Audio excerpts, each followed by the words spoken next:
बिस्मिल्लाहिर्रहमानिर्रहीम, अस्सलाम वालेकुम, गुड मॉर्निंग, सुबह बखैर। आप देख रहे हैं रोही एट 10 और मैं हूं आपकी होस्ट आसमा नौरीन। कैसे हैं आप लोग? उम्मीद करती हूँ बिल्कुल ठीक ठाक होंगे और दुआ करते हैं आज का दिन आपका बहुत ही अच्छा गुजरे, हंसते हुए मुस्कुराते हुए खैर आफियत के साथ गुजरे। और इसके साथ ही नाज़रीन आप क्योंकि हम प्रोग्राम के कल मंडे था, आज ट्यूसडे है, तो आज का जो हमारा टॉपिक होगा, जो हमारे साथ गेस्ट मौजूद होंगे उनका तारुफ भी करवाऊंगी, लेकिन उससे पहले एक अच्छी बात जो है वो लाजमी अपने व्यूवर्स के साथ शेयर करना चाहूँगी कि दरगुजर करना जो है वो बहुत बड़ी जो है वो सिफ्त है। अगर आप किसी को माफ़ कर देते हैं, बहुत सारे लोगों से बहुत सारी चीज़ें हो जाती हैं, इंसान है ना, ख़ता का पुतला है। अगर आप किसी को माफ़ कर देते हैं दिल से तो अल्लाह ताला भी जो है वो इससे राज़ी हो जाता है। तो दरगुजर करना सीखें, इग्नोर करना सीखें। अगर किसी चीज़ से आप हर्ट भी होते हैं, आपको गुस्सा भी आता है, तो कोशिश करें कि उस चीज़ों को जो है वो दरगुजर करना सीखें। और सब्र जो है वो बहुत बड़ी चीज़ है, आपको सब्र बहुत कुछ सिखाता है। बहुत सारी चीज़ों का जो है आप सोच रहे होते हैं कि वक्त से पहले आपको उन चीज़ों का रिजल्ट मिल जाए, लेकिन जो चीज़ें जो होती हैं आपके लिए वो बड़ी बेहतर है, उनमें मसलियत होती है अल्लाह ताला की। तो कोशिश किया करें कि आप लोगों के लिए अच्छा सोचें, अच्छा बोलें और इसके साथ मोहब्बतें और खुशियाँ जो हैं वो लाजमी लोगों में जो है वो बांटते रहा करें, क्योंकि आप जितनी खुशियाँ तकसीम करेंगे, जितनी मुस्कुराहटें तकसीम करेंगी, वो उतनी आपको डबल होकर मिलेंगी। तो इसी के साथ अपने प्रोग्राम का सिलसिला आगे बढ़ाते हैं। आज हमारे साथ जो गेस्ट मौजूद हैं वो हैं जी डॉक्टर अली वकास हमारे साथ मौजूद हैं, जो कि न्यूरो सर्जन है। अस्सलाम वालेकुम, कैसे हैं आप? ठीक ठाक हैं? वेलकम करते हैं अपने शो में आपको। आज हमारा जो टॉपिक है डॉक्टर साहब से हम डिस्कस करेंगे वो आज हम ब्रेन स्ट्रोक पे बात करेंगे। इसके सिम्टम्स क्या होते हैं, ये किस तरह होता है, इसका इलाज क्या है, और इसके साथ साथ जो है आजकल जिस तरह जिद्दत आ रही है, टेक्नोलॉजी में भी जो है वो आप देख रहे हैं जिद्दत है, तो उस हवाले से जो है हम इनसे जानेंगे। ट्रीटमेंट के हवाले से भी तो आप भी हमें ज्वाइन कर सकते हैं, इससे रिलेटेड कोई बात पूछना चाहें तो आप पूछ सकते हैं। डॉक्टर साहब क्या हाल चाल हैं? ठीक ठाक हैं? अल्हम्दुलिल्लाह। अच्छा, ब्रेन स्ट्रोक के हवाले से सबसे पहले तो हम बात कर लेते हैं ना कि क्या है और ये क्यों होता है। अच्छा, ब्रेन स्ट्रोक ये इंग्लिश की टर्म है, तो उर्दू में हम इसको जो आम तौर पे आम फहम टर्म है वो फालिज कहते हैं। फालिज। तो स्ट्रोक फालिज होता है और इसमें ये होता है कि इंसान का जिस्म की एक साइड जो है वो कमज़ोर हो जाती है। इसमें सबसे इम्पोर्टेंट बात यह है कि ये यकदम कमज़ोर होती है, ठीक है, यानी कि फौरी तौर पे इंसान का जिनके जिस्म का एक हिस्सा कमज़ोर होता है और उस पर बेहोशी भी तारी हो सकती है और उसकी बोलचाल भी मुतासिर हो सकती है। ये डिपेंड करता है कि दिमाग का कौन सा हिस्सा मुतासिर है। अगर दिमाग का सीधा हिस्सा मुतासिर हो तो आपकी बाईं तरफ जो है वो कमज़ोर होती है, और अगर बाईं तरफ मुतासिर हो तो दाईं तरफ कमज़ोर होती है। बाईं तरफ अगर दिमाग का स्ट्रोक या फालिज हो तो उसमें आपकी बोलचाल भी मुतासिर हो सकती है। ठीक है। अच्छा, क्योंकि हम लोग देखते हैं आए दिन, अब तो पहले ये होता था कि एक एज में आपको जाके कहीं होता था फॉलेज का झटका लग गया है या आपको, अब तो हम देखते हैं कि यंग एज में भी ज्यादा लोगों को फॉलेज के जो है। हाँ जी, जिस तरह इंसिडेंस बढ़ा है इसका हार्ट अटैक का, उसमें भी ऐसा ही होता है कि दिल की शरेयान तंग हो जाती है और उसकी दिल की ब्लड सप्लाई मुतासिर होती है, जिसकी वजह से जो है ना दिल अपना काम करना छोड़ देता है। इसी तरह दिमाग का स्ट्रोक भी यही होता है, इसमें भी दिमाग की शरेयान होती, या तो 90% केसेस में वो तंग होके बंद हो जाती है, या फिर 10% केसेस में ऐसा होता है कि वो फट जाती है और वहाँ पे क्लॉट बन जाता है, ब्लड क्लॉट बन जाता है। सही।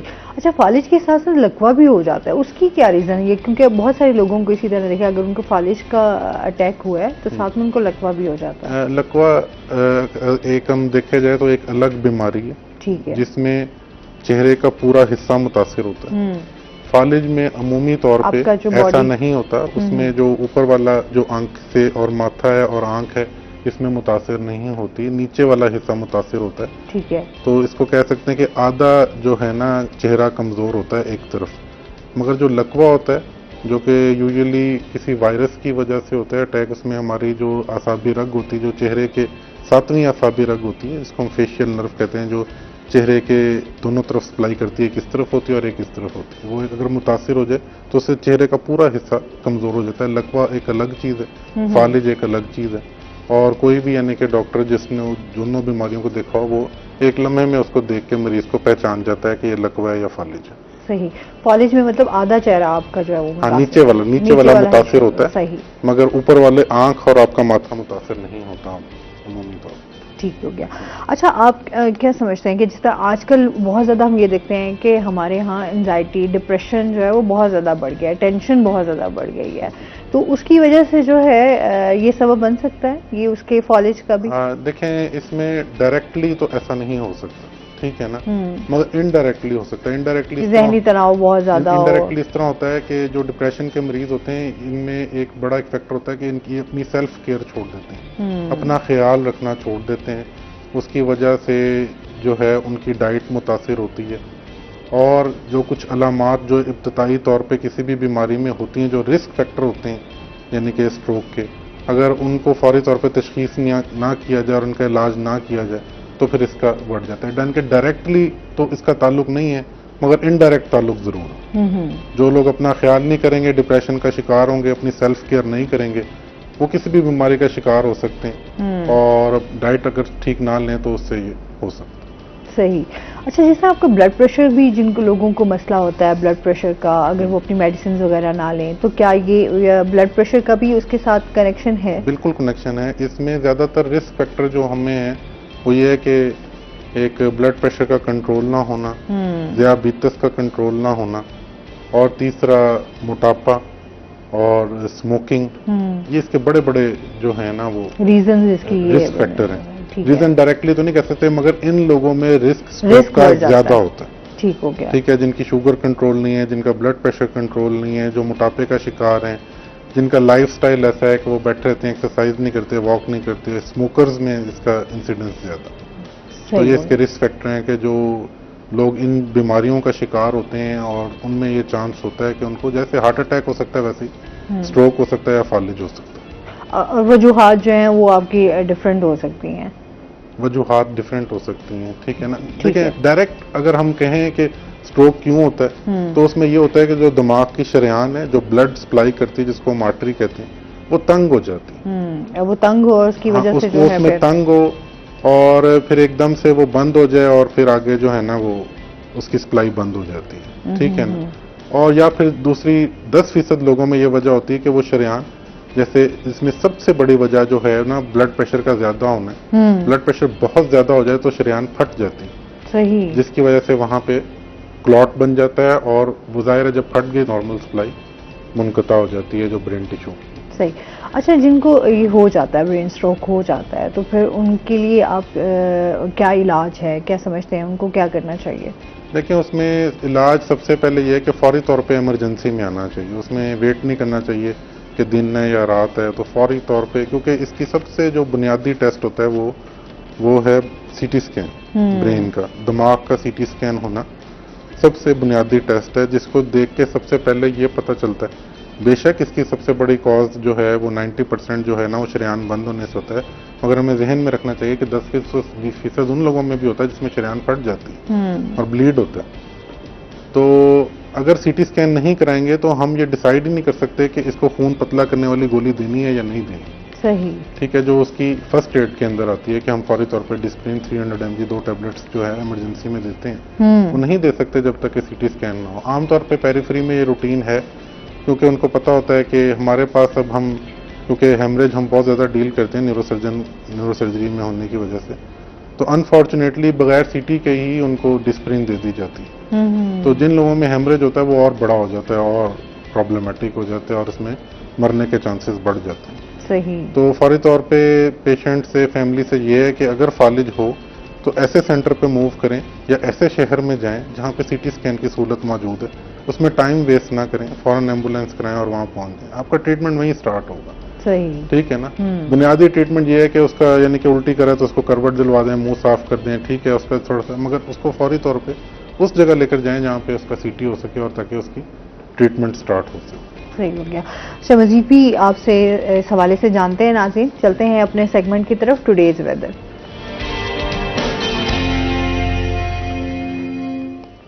हसन मलिक हमारे साथ मौजूद हैं। हसन से जानते हैं आज दिन भर मौसम कैसा रहेगा, क्या सूरत हाल है? जी आसमा शहरियोलिया मुल्तान के अगर आज के मौसम की बात की जाए तो आज अलल सुबह से ही मुल्तान शहर का मतला काफी ज्यादा साफ दिखाई दे रहा है। सूरज अपनी आबोताब के साथ चमक रहा है, हल्की फुल्की हवा अलल सुबह से ही चल रही है, लेकिन उसके बावजूद भी गर्मी की शिद्दत में नुमाया इजाफा देखने को आ रहा है। मानसून का स्पेल जो है वो अपने इख्तिताम को पहुंचा है और इसी के साथ ही जो मतला है वो बिल्कुल साफ हो गया है। कुछ दिन पहले से मतला काफी ज्यादा अबर आलूद था, जिसकी वजह से मुल्तान शहर का मौसम भी काफी ज्यादा खुशगवार दिखाई दे रहा था। आज अलल सुबह से हवा भी चल रही है, लेकिन उसके बावजूद भी गर्मी की शिद्दत में नुमाया इजाफा देखने को आ रहा है। आज अगर शहर के ज्यादा से ज्यादा दर्जा हरारत की बात की जाए तो आज मुल्तान शहर का ज्यादा से ज्यादा दर्जा हरारत 40 डिग्री सेंटीग्रेड तक जाने का इम्कान जाहिर किया जा रहा है। कम से कम दर्जा हरारत आज मुल्तान का 29 डिग्री सेंटीग्रेड पर रिकॉर्ड किया गया है। हवा में नमी का तनासुब भी आज कदरे बेहतर है, जो कि 72% तक रिकॉर्ड किया गया है। मानसून बारिशों के स्पेल के बाद मुल्तान शहर का एयर क्वालिटी इंडेक्स जो है वो भी कदरे बेहतर है। आज भी 103 पॉइंट्स पर रिकॉर्ड किया गया है। पाकिस्तान के फिजाई आलूदा तरीन शहरों की लिस्ट में मुल्तान की स्टैंडिंग को देखें तो मुल्तान आज 6ठे नंबर पर स्टैंड कर रहा है। महकमा मौसमियात की जानिब से ये पेशगोई जाहिर की जा रही है कि आज मुल्तान शहर का मौसम जुज़वी तौर पर अबर आलूद रहेगा। आज शाम से और आइंदा 24 घंटों के दौरान मुल्तान शहर का मौसम हल्के फुल्के बादलों की लपेट में रहने का इम्कान है। अलबत्ता बारिशों के हवाले से कोई स्पेल आने वाले दिनों में एंटर नहीं हो रहा और आइंदा आने वाले दिनों में महकमा मौसमियात की जानिब से ये पेशगोई भी जाहिर की जा रही है कि मुल्तान शहर का मौसम काफ़ी ज़्यादा गर्म मरतूब होने का चांस है और दर्जा हरारत जो है तकरीबन 45 से 46 डिग्री सेंटीग्रेड तक भी जा सकता है, जिसकी वजह से गर्मी की शिद्दत में नुमाया इजाफा देखने को आएगा। जी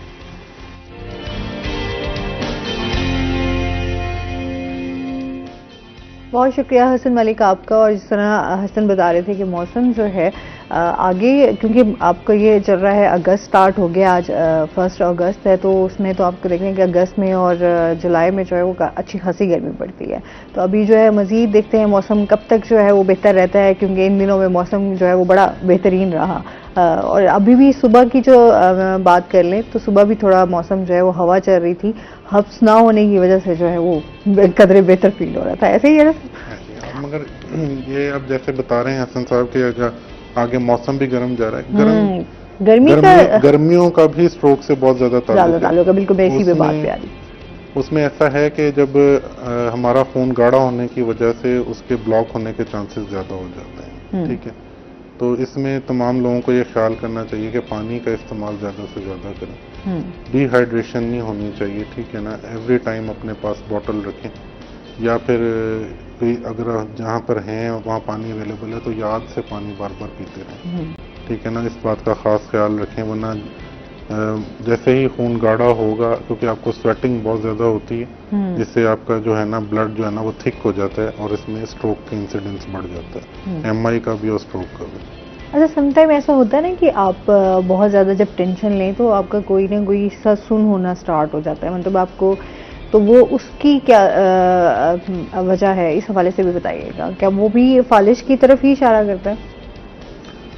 नहीं, ये एक तरह से ये नफ्सियाती प्रॉब्लम आप कह सकते हैं, जो कि एंजाइटी हो या टेंशन हो, डिप्रेशन हो, इसमें इस तरह की सब्जेक्टिव अलामात आनी शुरू हो जाती हैं कि जिसमें में किसी हिस्से का दर्द होना या सुन होना। हाँ, सुन होना। हाँ, इसमें डायरेक्टली यानी कि ये फालिज नहीं है, ठीक है ना।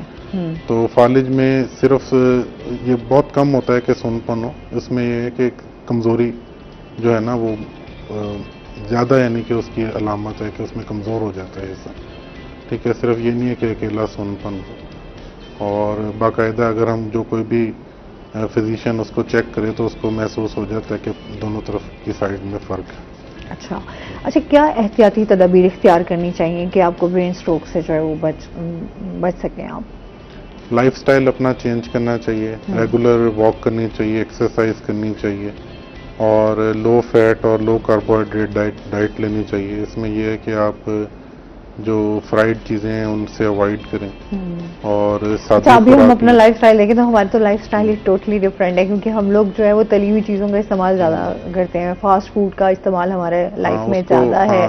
बच्चे हमारे भी स्पेशली जो है वो सब्जियों फलों से दूरी भागते हैं। हाँ जी, वो यही हमें लाइफ स्टाइल इसको ना ओवरऑल अपना जो है ना वो मॉडिफाई करने की ज़रूरत है। सब कॉन्टिनेंट में और बिलखसूस पाकिस्तान में स्ट्रोक का, एमआई का, डायबिटीज़ का, हाइपरटेंशन का, इस्केमिक हार्ट डिजीज़ का इंसिडेंस बहुत तेज़ी के साथ बढ़ रहा है, और इसकी one of the big reason जो है ना वो हमारा लाइफस्टाइल है, जिसमें एक्सरसाइज, वॉक नहीं है, और हम जो है ना लेट नाइट आउटडोर डाइनिंग है जिसमें, और फास्ट फूड का एक बहुत बड़ा पिछले 10 से 15 सालों में हमने एक चेंज देखा है कि बहुत ज़्यादा उसकी जो है ना रेस्टोरेंट्स हो गए हैं जो फास्ट फूड के हैं, और उसी जाहिर है उसके कंज्यूमर्स भी उस हिसाब से हैं।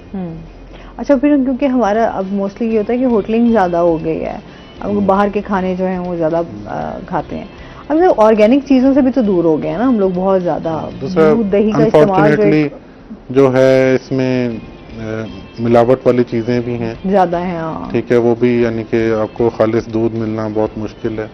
इवन गोश्त अब वो वैसा नहीं रहा। हाँ। ठीक है ना, उसमें यानी कि पानी लगाया जाता है, या फार्मी जो है वो हमें मिलते हैं खाने के लिए, चाहे वो बकरे हों या रेड मीट में अगर उसको देख लें भैंस का या गाय का गोश्त है।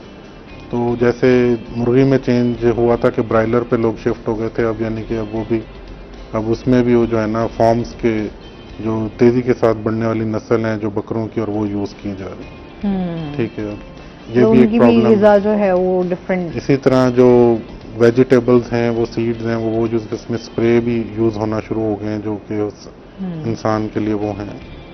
मगर फिर भी इन चीज़ों को भी टैकल करना चाहिए अपनी डाइट से, मगर साथ में जो है ना रेगुलर वॉक और एक्सरसाइज ये बहुत ज़रूरी है। ठीक है, और ब्रेकफास्ट अपना लंच ज़्यादा बड़ा रखें बनस्बत अपने रात के खाने के डिनर के। सही है, तो आप सब्जियों का इस्तेमाल और फलों का इस्तेमाल ज़्यादा करें। और सैलड का, तो ये चीज़ें जो हैं वो आपको सेहत के हवाले से अगर हम बात करें तो ये सब्जियों फलों का इस्तेमाल जो है आपकी बहुत अच्छा है। अभी इस पर मजीद भी हम बात करेंगे। नाज़रीन, चलते हैं अपने सेगमेंट की तरफ। आज के भाव।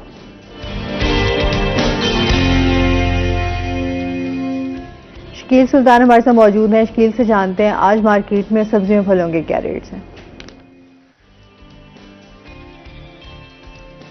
जी, मुल्तान शहर की सब्जी और फलों की मार्केट में आज की ताज़ा भाव की बात करें तो कीमतों में उतार चढ़ाव का सिलसिला जारी है। सब्जियों की कीमतों में भी एक तरफ कमी है तो दूसरी तरफ इजाफा भी देखने को मिलता है। बात करें उन सब्जियों की जो अरसा दराज से एक ही दाम पर टिकी हुई हैं और बड़ी महंगी भी हैं, जिसमें अदरक जो है 1000 रुपये फ़ी किलो पर बरकरार है। लहसुन जो है वो 320 रुपये फ़ी किलो पर फ़रोख्त हो रहा है। लीमू जो है वो 240 रुपये फ़ी किलो तक मार्केट में दस्तयाब है। इसी के साथ दीगर मौसमी सब्जियों की कीमतों में उतार चढ़ाव देखा गया है, जिसमें बात करें भिंडी तो 120 पर बरकरार है, जबकि हरी मिर्च 160 रुपये तक पहुंच गई है। 40 रुपये का इजाफा देखने को मिला है। टमाटर 120 रुपये फ़ी किलो तक पहुंचा हुआ है, और इसके साथ भिंडी 120 में। और उसके साथ बात करें करेला और कद्दू, इसकी कीमत में कमी हुई है, 120 से कम होकर 80 रुपये फ़ी किलो में दस्तयाब हैं, जबकि नमकीन आलू अभी भी 100 रुपये फ़ी किलो में फ़रोख्त हो रहा है। प्याज जो है वो 60 रुपये फ़ी किलो में दस्तयाब है। मटर जो है वो 320 रुपये फ़ी किलो में फ़रोख्त हो रहे हैं। शिमला मिर्च भी 160 रुपये फ़ी किलो तक मार्केट में दस्तयाब है। इसी तरह बात करें अगर फलों की मार्केट की, तो फल जो हैं वो आम शहरी की पहुंच से दूर दिखाई देते हैं, जिसमें अंगूर जो है सर फहरिस्त है। अंगूर क्वालिटी के हिसाब से 320 से 400 रुपये फ़ी किलो में फ़रोख्त हो रहा है, जिसमें मकामी अंगूर भी दस्तयाब है। उसके साथ अफगानिस्तान सुंदरखानी अंगूर भी दस्तयाब है। अनार की बात करें तो अलीपुर का अनार दस्तयाब है, 320 रुपये फ़ी किलो तक फ़रोख्त हो रहा है। सेब क्वालिटी के हिसाब से कम 160, जबकि ज़्यादा से ज़्यादा 320 रुपये फ़ी किलो तक फ़रोख्त हो रहा है। इसके साथ केले भी क्वालिटी के हिसाब से मुख्तलिफ कीमतों में दस्तयाब है। औसतन मार्केट में केले जो हैं वो 160-180 रुपये फ़ी दर्जन के हिसाब से फ़रोख्त हो रहे हैं। इसके साथ इस वक्त चौंसा की 3 अक़साम दस्तयाब हैं। चौंसा आम जो मौसमी चौंसा है वो 200 रुपये फ़ी किलो, सफ़ेद चौंसा जो है वो 160 रुपये फ़ी किलो, काला चौंसा जो है वो 80 रुपये फ़ी किलो के हिसाब से मार्केट में फ़रोख्त हो रहे हैं। खुश्क खजूर अभी भी 600 रुपये फ़ी किलो पर बरकरार है। आड़ू जो है वो 160 से 200 रुपये फ़ी किलो में फ़रोख्त होने लगे हैं। अमरूद की मार्केट में एंट्री हो चुकी है, अमरूद भी 160 रुपये फ़ी किलो में फ़रोख्त हो रहे हैं। तो ओवरऑल अगर बात की जाए महंगाई को सब्जी और फलों के मार्केट में देखा जाए तो अभी भी महंगाई की लहर जो है वो बरकरार नज़र आती है। अक्सर फलों और कीमतों की अक्सर फलों और सब्जियों की कीमतें जो हैं वो एक गरीब की पहुंच से दूर नज़र आती हैं। जी,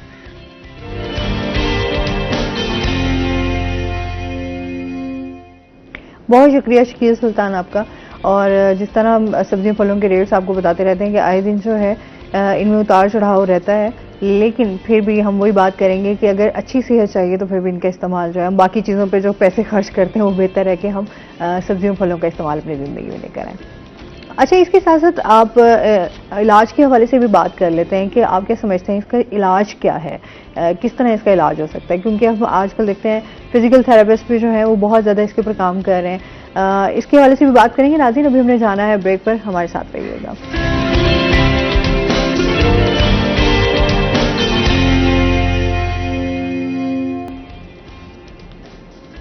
वेलकम बैक नाज़रीन, रूही एटन में आपको खुश आमदीद कहते हैं। और इसके साथ ही ब्रेक के बाद जो है हमें ज्वाइन किया है हमारे रूही के रिपोर्टर हैं जी फराज रमजान। अस्सलाम वालेकुम। वालेकुम सलाम। कैसे हैं आप फराज? मैं ठीक ठीक ठाक मैडम, हैं? आप ठीक हैं? मैं ठीक हूँ, आप सुनाए ठीक हैं? अल्हम्दुलिल्लाह, एक अल्लाह का लंबे खैर। अरसे के बाद जी आप यहाँ पर मौजूद हैं हमारे आपसे साथ। मुलाकात हुई है मॉर्निंग शो में।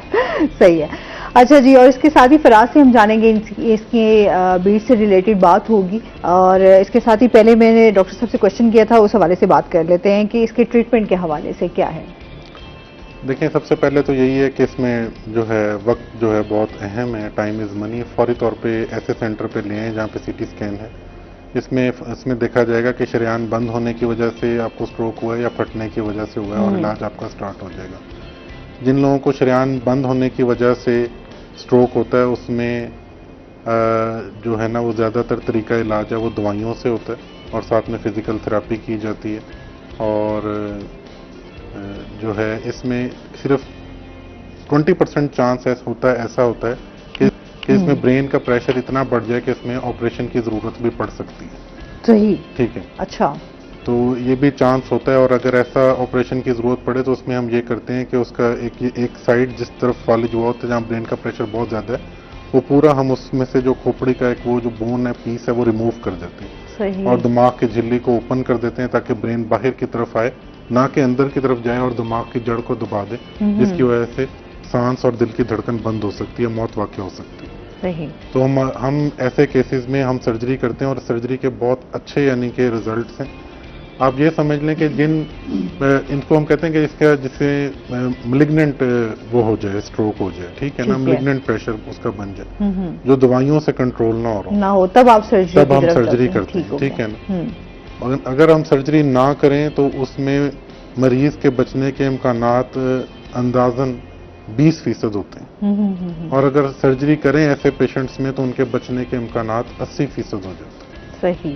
अच्छा, लोग वैसे डर जाते हैं कि अच्छा आपने जो है वो सर्जरी की तरफ नहीं जाना, अब कोशिश होती है कि अच्छा ये जी मेडिसिन से या किसी और तरीके से जो है ये इसमें बेहतर हो जाए। जाहिर है कि अमूमी तौर पे स्ट्रोक का शिकार ऐसे लोग होते हैं जिनकी उम्र 55 साल से ऊपर होती है, ठीक है। और फिर लोगों के जहन में बहुत सारे सवालात होते हैं कि इस उम्र में ऐसी ये सर्जरी बर्दाश्त कर पाएंगे या नहीं कर पाएंगे। मगर इसमें इम्पोर्टेंट बात ये होती है कि ये एक चांस होता है लाइफ सेविंग का। आप ये देखें कि अगर हम सर्जरी ना करें तो मरने के इम्कानात 80% हैं, जो कि बहुत ज्यादा हैं। सिर्फ 20% ऐसे लोग होंगे जो बच पाएंगे जिनके अंदर प्रेशर मलिग्नेंट है, बहुत ज्यादा है, जो दिमाग की जड़ को दबा सकता है। सही। तो उसमें ये ऑप्शन कबूल करनी चाहिए, इजाजत देनी चाहिए ऑपरेशन की, और करवाना चाहिए। उससे यानी कि एक तो फौरी तौर पे प्रेशर रिलीव हो जाएगा, और जब दिमाग दोबारा जो फूला हुआ होता है दोबारा अपनी जगह पर आ जाएगा, तो हम वापस 3 महीने बाद हम वो बोन जो उसकी फ्लैप है वो रिप्लेस कर देते हैं, उसको दोबारा उसको उसकी जगह पर रख देते हैं। ठीक है, तो ये मतलब चांसेस हैं रिकवरी के सब। अच्छा, दूसरा सिनेरियो ये है कि जिसमें दिमाग की शरेयान फट गई है, उसमें जो स्मॉल हम जो क्लॉट होता है ना उसको 3 कैटेगरीज में डिवाइड करते हैं, स्मॉल, मीडियम और लार्ज। सही। जो स्मॉल और मीडियम साइज के जो हिमाटोमाज होते हैं या हेमरेजेस होते हैं, उनको मेडिकल ट्रीटमेंट से हम करते हैं। और जो कि बड़े हेमरेजेस होते हैं, जो लार्ज हेमरेजेस होते हैं और किसी ब्रेन की एक लोब को मुतासिर कर रहे होते हैं, जिसको हम कहते हैं कि लोबार क्लॉट है या हेमरेज है, उसको हम ऑपरेट करते हैं। सही। उसको हम रिमूव करते हैं ताकि उसी से ही जो ब्रेन का प्रेशर है वो कंट्रोल हो जाए, ठीक है। क्योंकि उसमें लार्ज क्लॉट्स में ये चांस होते हैं कि ब्रेन का प्रेशर इतना बढ़ जाए कि वो इसी तरह के दिमाग को हर्निएट कर जाए और वो दिमाग की जड़ को प्रेस करे, जिसकी वजह से दिल की धड़कन या सांस बंद हो जाए। तो ऐसी सूरत में हम वो उस क्लॉट को रिमूव कर देते हैं। तो सर्जरी है दोनों के लिए, मगर उसकी अपनी इंडिकेशन है। ठीक है। एक में जो इसमें हेमरेज हुआ उसमें क्लॉट रिमूव करते हैं अगर वो बहुत बड़ा हो और चांस हो कि उसकी वजह से जान जा सकती हो। दूसरी सूरत में ब्रेन का प्रेशर इतना बड़ा हो तो फिर हम उसमें खोपड़ी का एक हिस्सा निकाल देते हैं ठीक। और ताकि ब्रेन को बाहर की तरफ आने का मौका मिले एक्सपेंड करने का, और वो अंदर दिमाग की जड़ को ना दबाए, जिसकी वजह से ना हाँ। फौतगी हो। ठीक है। अच्छा, मजीद भी आपसे जानते हैं, फराज की तरफ आते हैं। फराज, इस टाइम सब्जी मंडी में जो है वो वाले साहब से बात करेंगे कि क्या सूरत हाल है। मैडम, सब्जी मंडी में इस वक्त जो है वो मौजूदा सूरत हाल अगर देखें तो मुल्क में इस वक्त सैलाबी सूरत हाल है, बारिशें हो रही है बहुत, तो जिसकी वजह से जो फल हैं वो वाफिर मिकदार में इस वक्त फ्रूट मंडी में आ रहे हैं और उनकी जो नीलामी है वो भी सस्ते दामों हो रही है। अगर आम की बात करते चलें तो आम, मैडम, इससे बढ़कर हमारी खुशकिस्मती क्या होगी कि आम जो कि हमारा मुल्तान का बहुत मशहूर है, जायके में पहले नंबर पर आता है। गर्मियों में लोग जो है वो मुल्तानियों के साथ दोस्तियां जो है वो बढ़ा देते हैं, राब्ते बढ़ा देते हैं, क्योंकि खाने में उनको आम मिलेगा। हमारी खुशकिस्मती ये है कि आम इस वक्त जो है वो उसकी आम की जो पेटी है वो 650 रुपये में फ़रोख्त की जा रही थी, सिर्फ़ और सिर्फ बारिशों की वजह से, सैलाबी सूरत हाल की वजह से। लेकिन अगर अब बात करते चलें तो अब एक हफ़्ता हुआ है, तकरीबन 5 से 6 दिन होंगे, जो आम की इस वक्त जो पेटी है वो 850 रुपये की होगी। लेकिन फिर भी मैं समझता हूँ कि आम की पेटी इस वक्त जो है वो सस्ती है, क्योंकि पिछले साल अगर हम बात करते चलें तो पिछले साल यही आम की पेटी चौंसा आम तकरीबन 12 से 1300 रुपये, 1400 रुपये में फ़रोख्त हो रही थी। इस दफ़ा जो है वो खुबानी भी जो है वो मार्केट में वाफिर मिकदार में है, आलू बुखारा भी जो है वो वाने का आ रहा है। सवात का ख़त्म हो गया था, फिर सवात का आना शुरू हो गया था, लेकिन अब फिर वाने का आ रहा है। तो आलू बुखारा भी पहले सस्ता था, फिर भी सस्ता हुआ, लेकिन अब थोड़ा सा जो है वो उसकी कदर महंगा देखने में मिल रहा है। अलीची जो है उसका सीज़न हम समझते हैं शॉर्ट टाइम पीरियड के लिए होता है, क्योंकि उसकी कोई मखसूस फसल नहीं होती। 15 से 20 दिन के जो 15 से 20 दिन के लिए अलीची मार्केट में आती है, और जो है वो अलीची का जो सीज़न था वो इस वक्त मार्केट में एंड हो चुका है। इस वक्त मार्केट में सिर्फ आलू बुखारा है और खुबानी है, आम है और पीच है, आड़ू है। अच्छा, इसके साथ साथ आप क्या देख रहे हैं कि सब्जी मंडी में इस टाइम जो है वो क्या क्या मसाइल हैं, लोगों को किन मसाइल का ज़्यादा सामना करना पड़ रहा है? मैडम, सब्जी मंडी के मसाइल जो हैं वो अभी तक कोई उन पे काबू नहीं पाया जा सका। सब्जी मंडी में सबसे अहम मसला जो है वो सीवरेज का है। आए रोज़ जो है वो सब्जी मंडी में इतनी गंदगी होती है, ज़रा हल्की सी बारिश हो जाए फिर भी इतना कीचड़ सा हो जाता है। सब्जियां और फल जो है वो डॉक्टर साहब बैठे हैं, इनको पता होगा कि ये विटामिन्स होते हैं, इनमें जो है वो जरासीम, हम जरासीम से बचने के लिए अपने बॉडी को स्ट्रॉन्ग करने के लिए सब्जियां खाते हैं, फल खाते हैं, ताकि हमारी कुव्वत जो है वो मज़ीद ज़्यादा हो। लेकिन सब्जियां और फल ऐसी जगह पे फ़रोख्त किए जा रहे हैं जहां पर गंदगी है, मैडम, कीचड़ है, और हम वहां से ख़रीदने जाएंगे, होलसेल सतह पर ख़रीदने जाएंगे, सस्ती सब्जियां ख़रीदने जाएंगे, लेकिन हम बदले में जरासीम अपने साथ लेके आएंगे, जो कि सेहतमंद तंदुरुस्ती की अलामत है। वो हम खा के, यही वजह कि आज के दौर में फल भी खाकर इंसान जो है वो सेहतमंद नहीं है। आए दिन उसको क्या हो रहा है, कभी क्या हो रहा है। जो खुराकें हैं वो भी तो खालिश नहीं रही ना मैडम। ये सॉरी, ये चीज़ तो हम पहले भी डॉक्टर साहब से डिस्कस कर रहे थे कि प्योर चीज़ें तो आज के दौर में खैर मिलना जो है वो नामुमकिन सा हो गया है, लेकिन फिर भी इंसान को जो है वो कोशिश करनी चाहिए कि आप अच्छी चीज़ खाएं, और फलों का इस्तेमाल और सब्जियों का जाहिर सी बात है हमारी सेहत के लिए बहुत ज़्यादा अच्छा है। लेकिन वहाँ हम देखते हैं जब ये सब्जी मंडियों से सब्जी लाई जाती है, वैसे भी अभी हम सब्जियां देखें तो गंदे पानी से तैयार हो रही होती हैं, तो डिफरेंट, में वॉश बहुत अच्छी तरह करनी चाहिए। आप अच्छे से वॉश करें, अच्छे से 3 पकाएं, टाइम्स वॉश करें, और उसके बाद जो उसका हिस्सा है जो आपको लगता है इसमें जरा सा भी शुबह है कि गला या सड़ा हुआ है तो उसको फौरी तौर पे कट करें। मैडम, मंडी की सूरत हाल है इस वक्त ये है कि जो फड़िए बैठे होते हैं वो नीचे कपड़ा बिछाकर बैठे होते हैं, अपने फल भी फ़रोख्त कर रहे होते हैं और सब्जियां भी फ़रोख्त कर रहे होते हैं, तो उसी के साथ ही गंदगी के अंबार लगे होते हैं, गंदगी के ढेर होते हैं, इतनी स्मेल होती है। इंतजामिया इसके हवाले से कोई काम नहीं कर रही मैडम। इंतजामिया जो है वो, क्योंकि चेक एंड बैलेंस भी तो होता ही है, कोई चेक एंड बैलेंस नहीं है। सब्जी मंडी के ना इस वक्त जो है वो एक सुपरिटेंडेंट है जो कि गला मंडी का भी वही है और सब्जी मंडी का भी वही है, और उसके पास जहानिया का चार्ज भी है। मैडम, देख लें एक बंदा एक वक्त में कहाँ कहाँ ड्यूटी देगा। वो सब्जी मंडी में गंदगी की वजह से बहुत कम आता है, ज़्यादातर जो है वो गला मंडी में मौजूद होते हैं, क्योंकि गला मंडी में सफाई के जो निज़ामात हैं वो कदरे बेहतर हैं। इस वजह से ना वो ज़्यादातर गला मंडी में होते हैं। फिर उन्होंने जहानिया भी जाना होता है, और secretary market committee Ejaz Salim साहब हैं, उनके पास भी, वो भी 2 मार्केटों के सेक्रेटरी हैं, एक गला मंडी के, दूसरी जो है वो सब्जी मंडी के। तो सब्जी मंडी में जो है वो मैडम रश बहुत ज़्यादा होता है, इसमें अंदर एंटर होने की जगह नहीं है, और इसके कोई दाखिली और खारजी रास्ते भी कोई इतने अच्छे नहीं हैं और गंदगी के अंबार लगे होते हैं। एक जो है वो प्रोटोकॉल आदमी गाड़ी से उतर कर कैसे वो कीचड़ से गुजर कर जाएगा, तो इसी वजह से मैं समझता हूँ कि मंडी में नहीं आते, तो जिसकी वजह से कोई चेक एंड बैलेंस नहीं है। आड़ती हजरात जो हैं वो बार बार जाते हैं। आम आदमी भी तो उस तरीके से मुतासिर हो रहा है, हालांकि अगर यही लोग नहीं चेक एंड बैलेंस करेंगे और सिर्फ इस वजह से नहीं जाएंगे कि वहाँ पर सफाई के ना, तो ये चीजें भी तो उनकी ही देखने की है ना।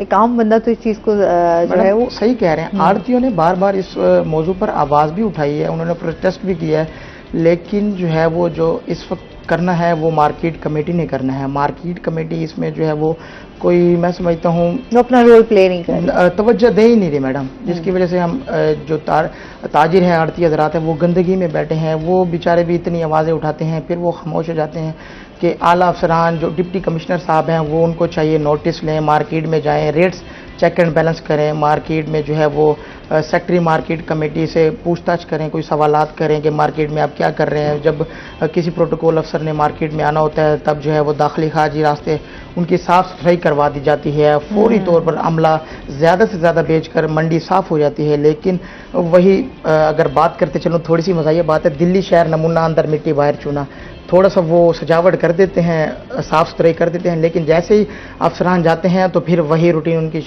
हो जाती है।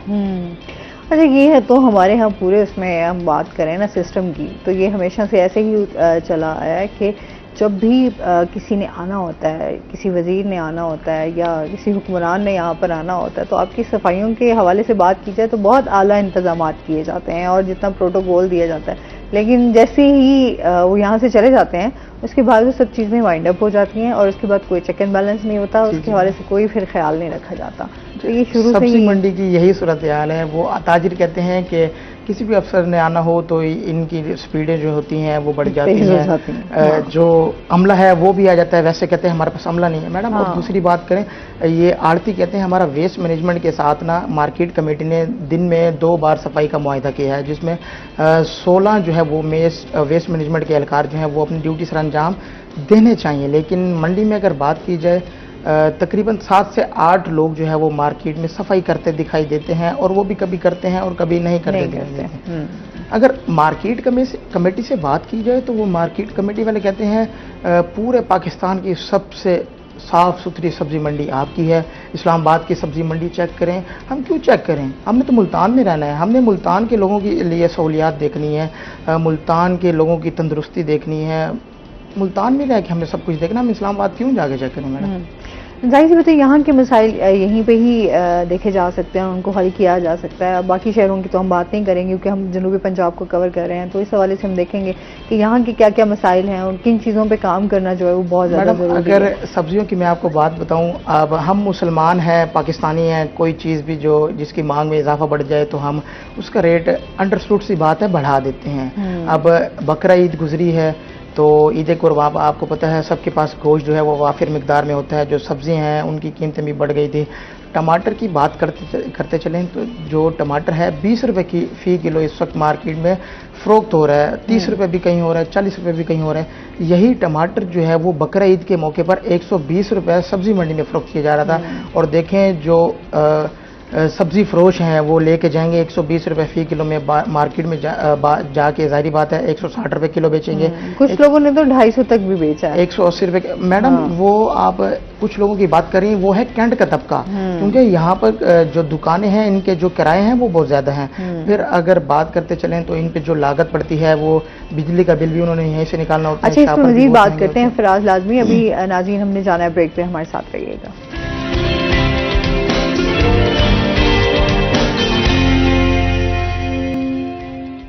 वेलकम बैक नाजरीन, रोही 10 में आपको खुश आमदीद कहते हैं।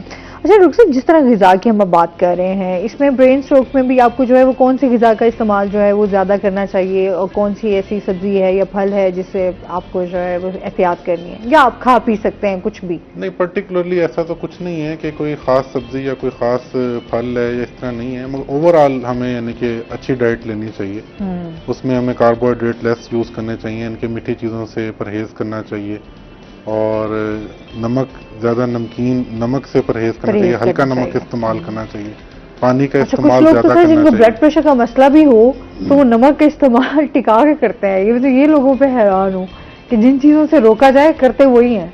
ये बड़ा अनफॉर्चुनेट है। उसमें ऐसा है कि कई जो है ना हमारे माशरे में कई मिथ्स हैं, ठीक है ना, वो कह देते हैं जी लोहे को लोहा काटता है, तो फिर इस तरह की वो उनकी मिसालें होती हैं। और कुछ क्वैक्स हैं जो इस तरह के जो है मिसकंसेप्शंस को हवा देते हैं। तो इन चीज़ों से बिल्कुल बचना चाहिए।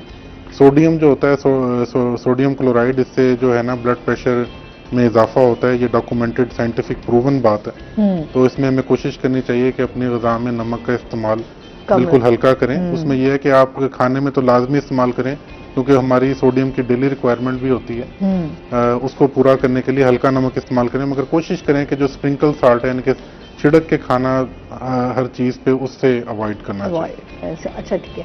अच्छा, ये बताएं, जिस तरह ब्रेन स्ट्रोक जिनको हो जाता है, उनकी रिकवरी जो है वो फुली हो जाती है या ये रहता है? देखें, इसमें जो है ना रिकवरी हो जाती है, बिल्कुल हो जाती है, और 100% रिकवरी पॉसिबल है। बशर्त ये कि आप कब पहुंचते हैं हॉस्पिटल। ठीक है, अगर आप लेट आएंगे तो आपकी ब्लड सप्लाई देर से बहाल होगी, आपका ब्रेन प्रेशर देर से कंट्रोल होगा। उस वक्त तक जो डैमेज हो सकता है कि वो इरिवर्सिबल स्टेज में जा चुका हो। सही। अच्छा, बहुत सारे लोगों का डॉक्टर ये कहना है कि वो अगर फालिश की बात की जाए तो वो कहते हैं कि जी इसका फालिश का कोई इलाज ही नहीं है, मतलब ना, मतलब जब तक ये है बस आप इसको जो है एक्सरसाइज करवाएं या फिजिकल थेरेपिस्ट। देखिए, अगर आप उसको इरिवर्सिबल स्टेज पे ले आते हैं तो फिर तो जाहिर है कि आप ये बात कह सकते हैं। अच्छा, ठीक है। इसीलिए मैं बार बार कह रहा हूँ कि time is money, time is very important. आप फौरी तौर पे जो है ना उनको ऐसे सेंटर पे मूव करें जहाँ पे एक क्वालिफाइड न्यूरोलॉजिस्ट, न्यूरोसर्जन मौजूद है और सीटी स्कैन की फैसिलिटी है, ताकि फौरी तौर पे उनकी तशखीस की जा सके कि ये फालिज क्यों हुआ है और उसका इलाज शुरू किया जा सके। सही। आजकल जदीद तरीका इलाज में स्ट्रोक के इवन अगर आप 3 आवर्स मैक्सिमम 4 आवर्स के अंदर हॉस्पिटल में प्रेजेंट करते हैं तो सेंटर्स ऐसे हैं कि जहाँ पे इंजेक्शन लगा के उसी टाइम शरेयान खोल दी जाती है और 100% रिकवरी होती है। सही। अच्छा, और अगर जिनको हो जाता है फालिज और उसके बाद वो ठीक भी हो जाते हैं, तो फिर दोबारा चांसेस हैं कि उनको दोबारा फालिज हो सकता है? बिल्कुल हो सकता है। इसलिए इसकी जो ऐसे लोगों में जिनको एक दफा स्ट्रोक या फालिज हो गया है, उनकी जो प्रिकॉशंस होती हैं वो लाइफ टाइम होती हैं, और कुछ टैबलेट्स होती हैं वो भी लाइफ टाइम होती हैं, और मॉनिटरिंग भी उनकी साथ साथ चलती रहती है। सही। ठीक है, जैसे उनमें जैसे हम ये करवाते हैं कोलेस्ट्रॉल का, लिपिड्स का जो टेस्ट करवाते हैं, जिसमें ये चांस होते हैं कि शरेयानों के अंदर प्लाक्स बनेंगे और वो तंग होंगी उसके जमने से, तो उनके कॉन्टिन्यूस उसके लिए उनको टैबलेट लेनी पड़ती है ताकि उनकी लिपिड्स की खून में मिकदार कम रहे और वो प्लाक्स ना बने, और उसकी मॉनिटरिंग रेगुलर जरूरी होती है। ऐसे जो ब्लड प्रेशर के मरीज हैं उनको रेगुलर मेडिसिन लेनी चाहिए। जो डायबिटीज के या शुगर के मरीज हैं इनको रेगुलर अपना कंट्रोल अपना रखना चाहिए, मेडिसिन रेगुलर लेनी चाहिए। और खून पतला करने वाली दवाई अमूमी तौर पे जिनको शरेयान बंद होने से स्ट्रोक हुआ होता है उनको हम 1 साल डबल एंटीकोएगुलेंट देते हैं।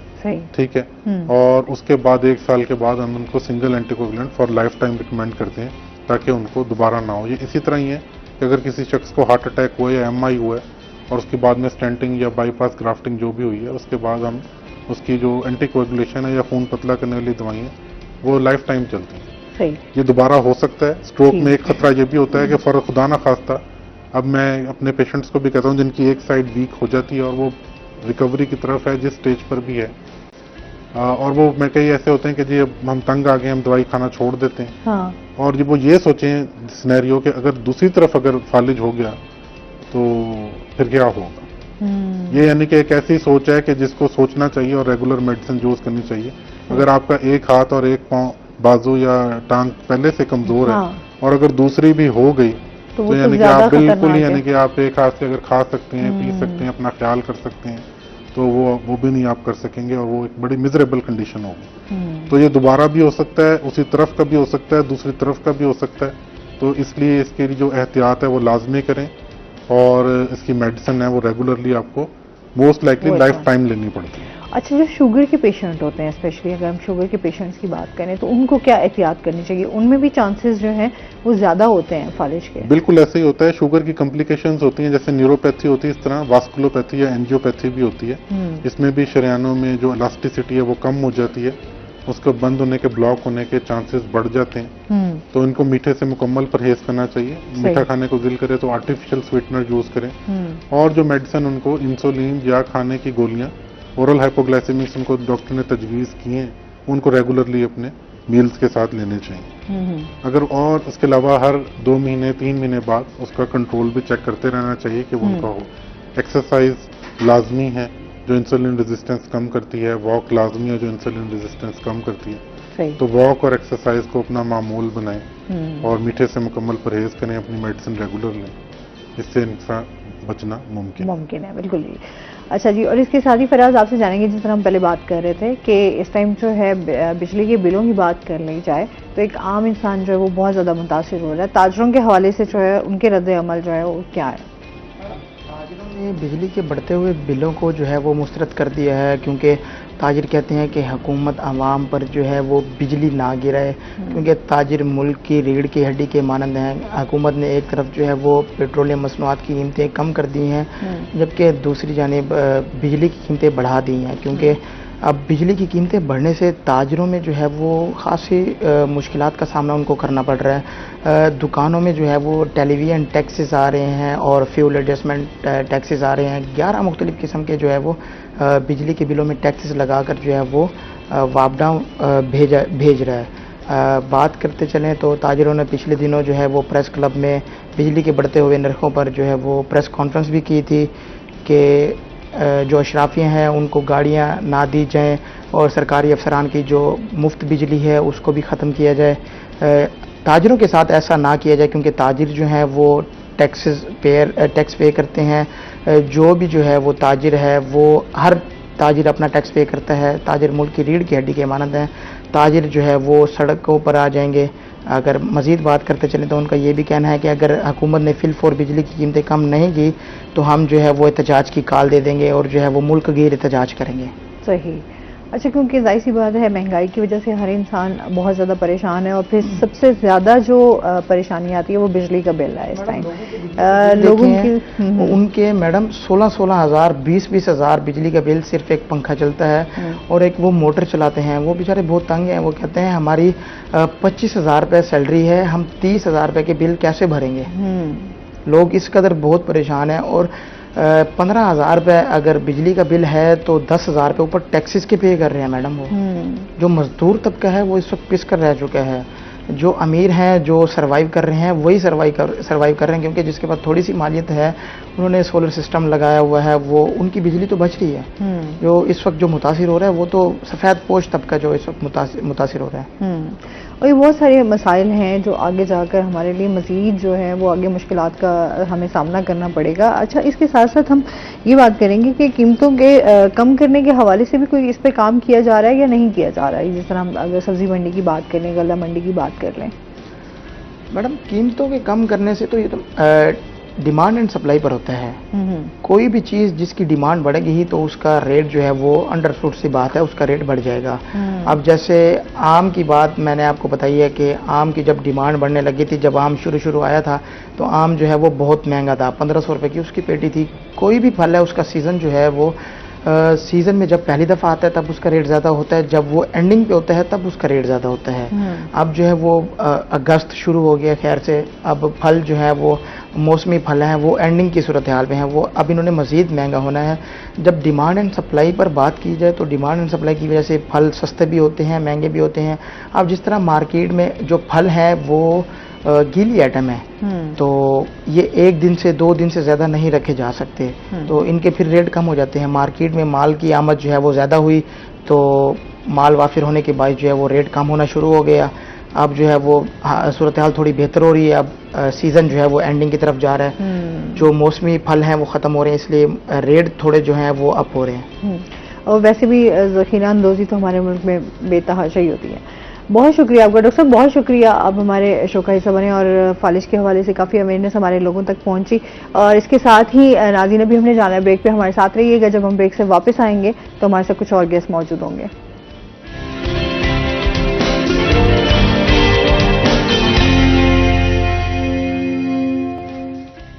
वेलकम बैक नाजरीन, रूही एट 10 में आपको खुश आमदीद कहते हैं। और ब्रेक के बाद हमारे साथ गेस्ट भी मौजूद हैं।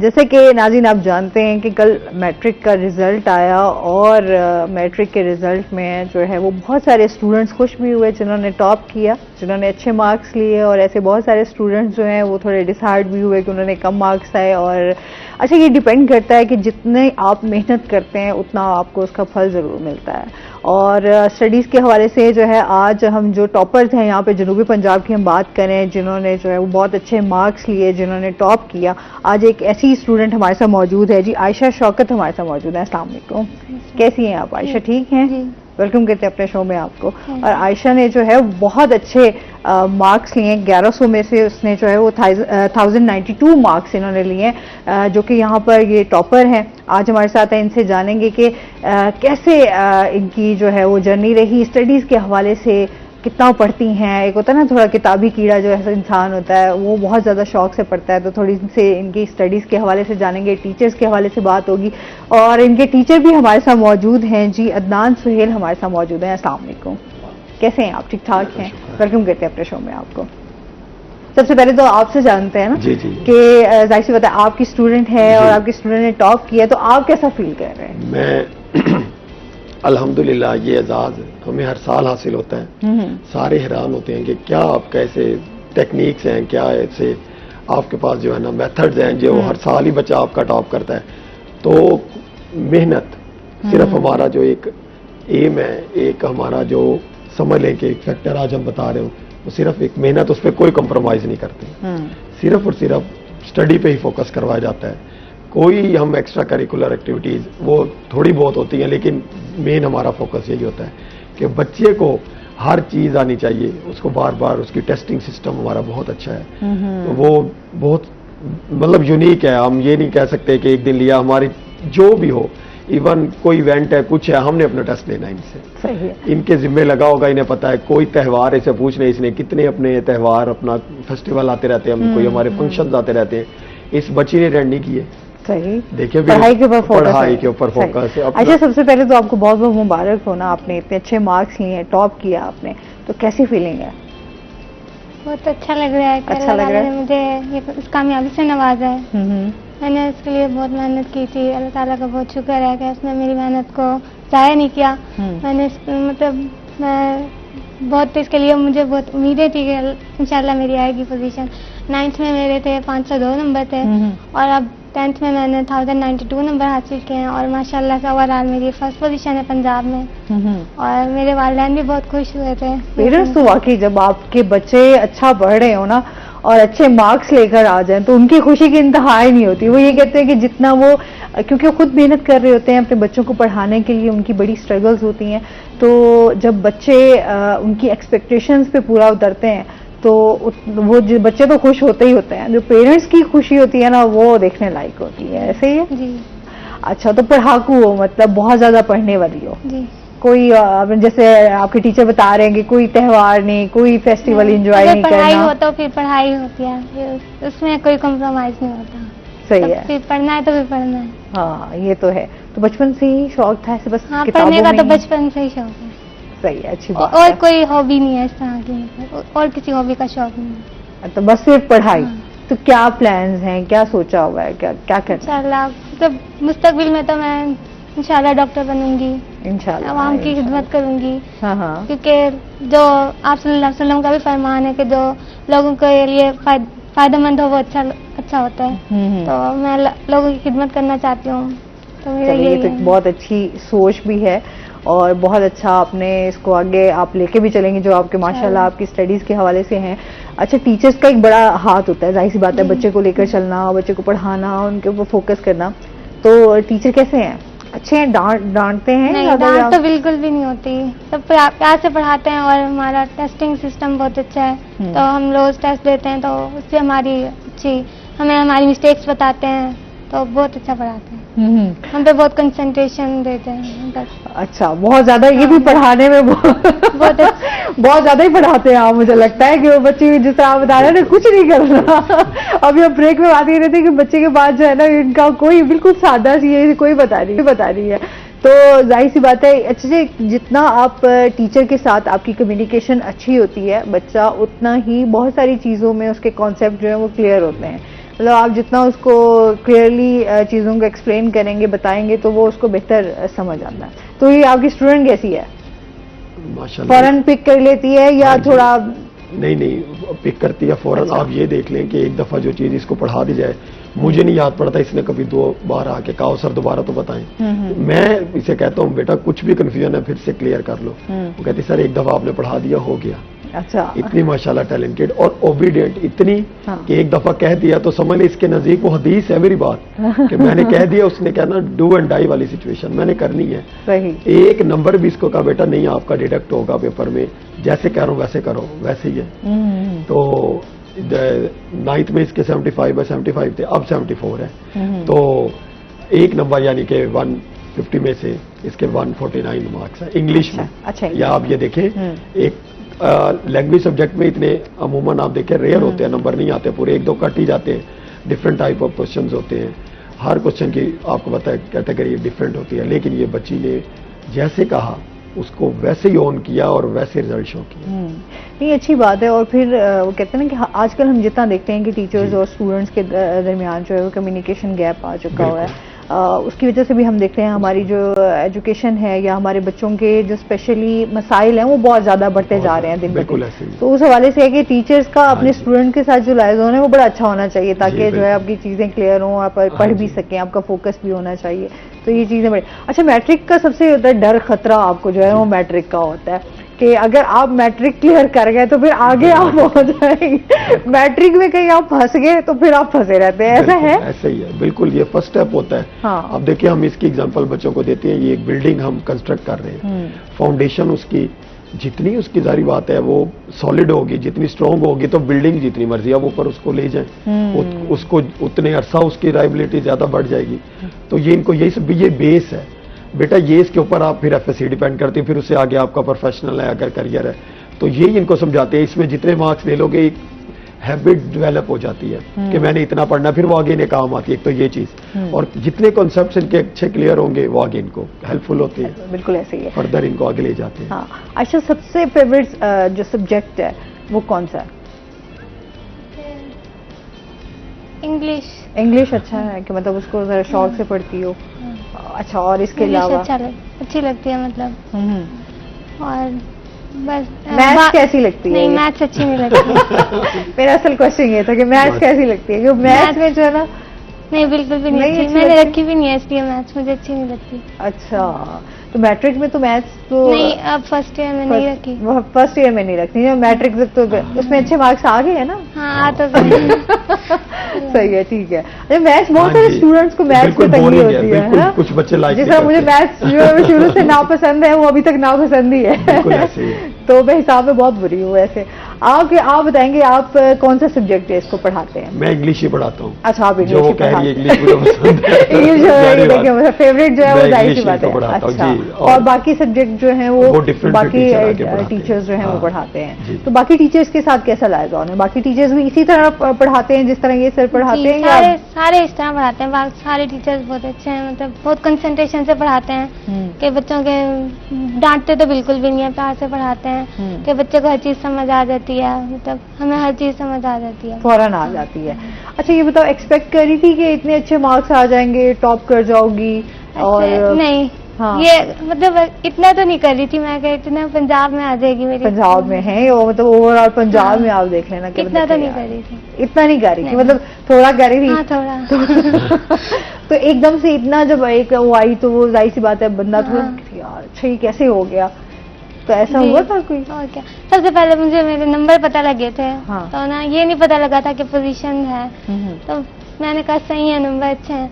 तो फिर उसके बाद मुझे पोजीशन पता लगी थी, फिर तो मुझे पता ही मिल रहा था। फिर खुशी होगी। हाँ, बहुत ज्यादा घर में पेरेंट्स, बहन भाई जो है वो बाकी वो उनका भी 9th का रिजल्ट आने वाला है, मेरे 2 बहन भाई छोटे हैं। अच्छा, उनका भाई का 9th। तो वो भी पढ़ने वाले जिस तरह तुम पढ़ती हो या? हमारे घर का माहौल पढ़ाई वाला ही है ज्यादा। सारे कहते हैं बस पढ़ाई पढ़ाई पढ़ाई। तो घर में ऐसे ही खामोश बस अपने काम से काम रखना, पढ़ना? हाँ, मैं ज्यादा ऐसी हूँ। हाँ, मैं ऐसी हूँ। ऐसी ही हो? मतलब शरारतें वारतें कुछ नहीं करती, बड़ी ऐसे? मेरे छोटे बहन भाई करते हैं, नहीं। तो पढ़ाई के साथ साथ शरारतें भी जरूरी है ना, क्योंकि ये एक्टिविटीज भी जो है वो रहनी नहीं, इतनी चाहिए। ज्यादा नहीं। अच्छा, कभी खेलों में भी हिस्सा नहीं लिया? नहीं, कभी मैं नहीं? इस तरह नहीं। अच्छा, तो आज आप क्या कहेंगे? जाहिर सी बात है, जब आप एक्सपेक्ट कर रहे थे कि ये पूरे उसमें जो है वो टॉप कर जाएगी, पंजाब में नंबर इतने अच्छे मार्क्स ले लेगी। असल में इसके 9th में 502 मार्क्स थे, हाईएस्ट 504 थे। ये तो था मुझे कि इंशाल्लाह पोजीशन तो ले लेगी, कोई ना कोई इसकी आ जाएगी मुल्तान बोर्ड में, लेकिन ये अल्लाह ताला ने ज़ाहिर बात है सरप्राइज ही हमें कर दिया कि पूरे पंजाब में इसने टॉप कर लिया। हाँ। नहीं, ये बच्ची डिजर्व भी करती है, यकीन करें। सब लोग अपना खेल रहे होते हैं, ब्रेक होती है, लेकिन ये बच्ची की कोशिश होती है कि मैं इसमें भी पढ़ लूं। अच्छा, आप नहीं समझते, आप टीचर हैं, क्योंकि जी। आपका पढ़ाई तो ठीक है, जरूरी है, आपके पढ़ना है, जाहिर सी बात, आप बिल्कुल। नहीं पढ़ेंगे तो आप आगे कैसे आगे जा कैसे सकते जाएं? हैं।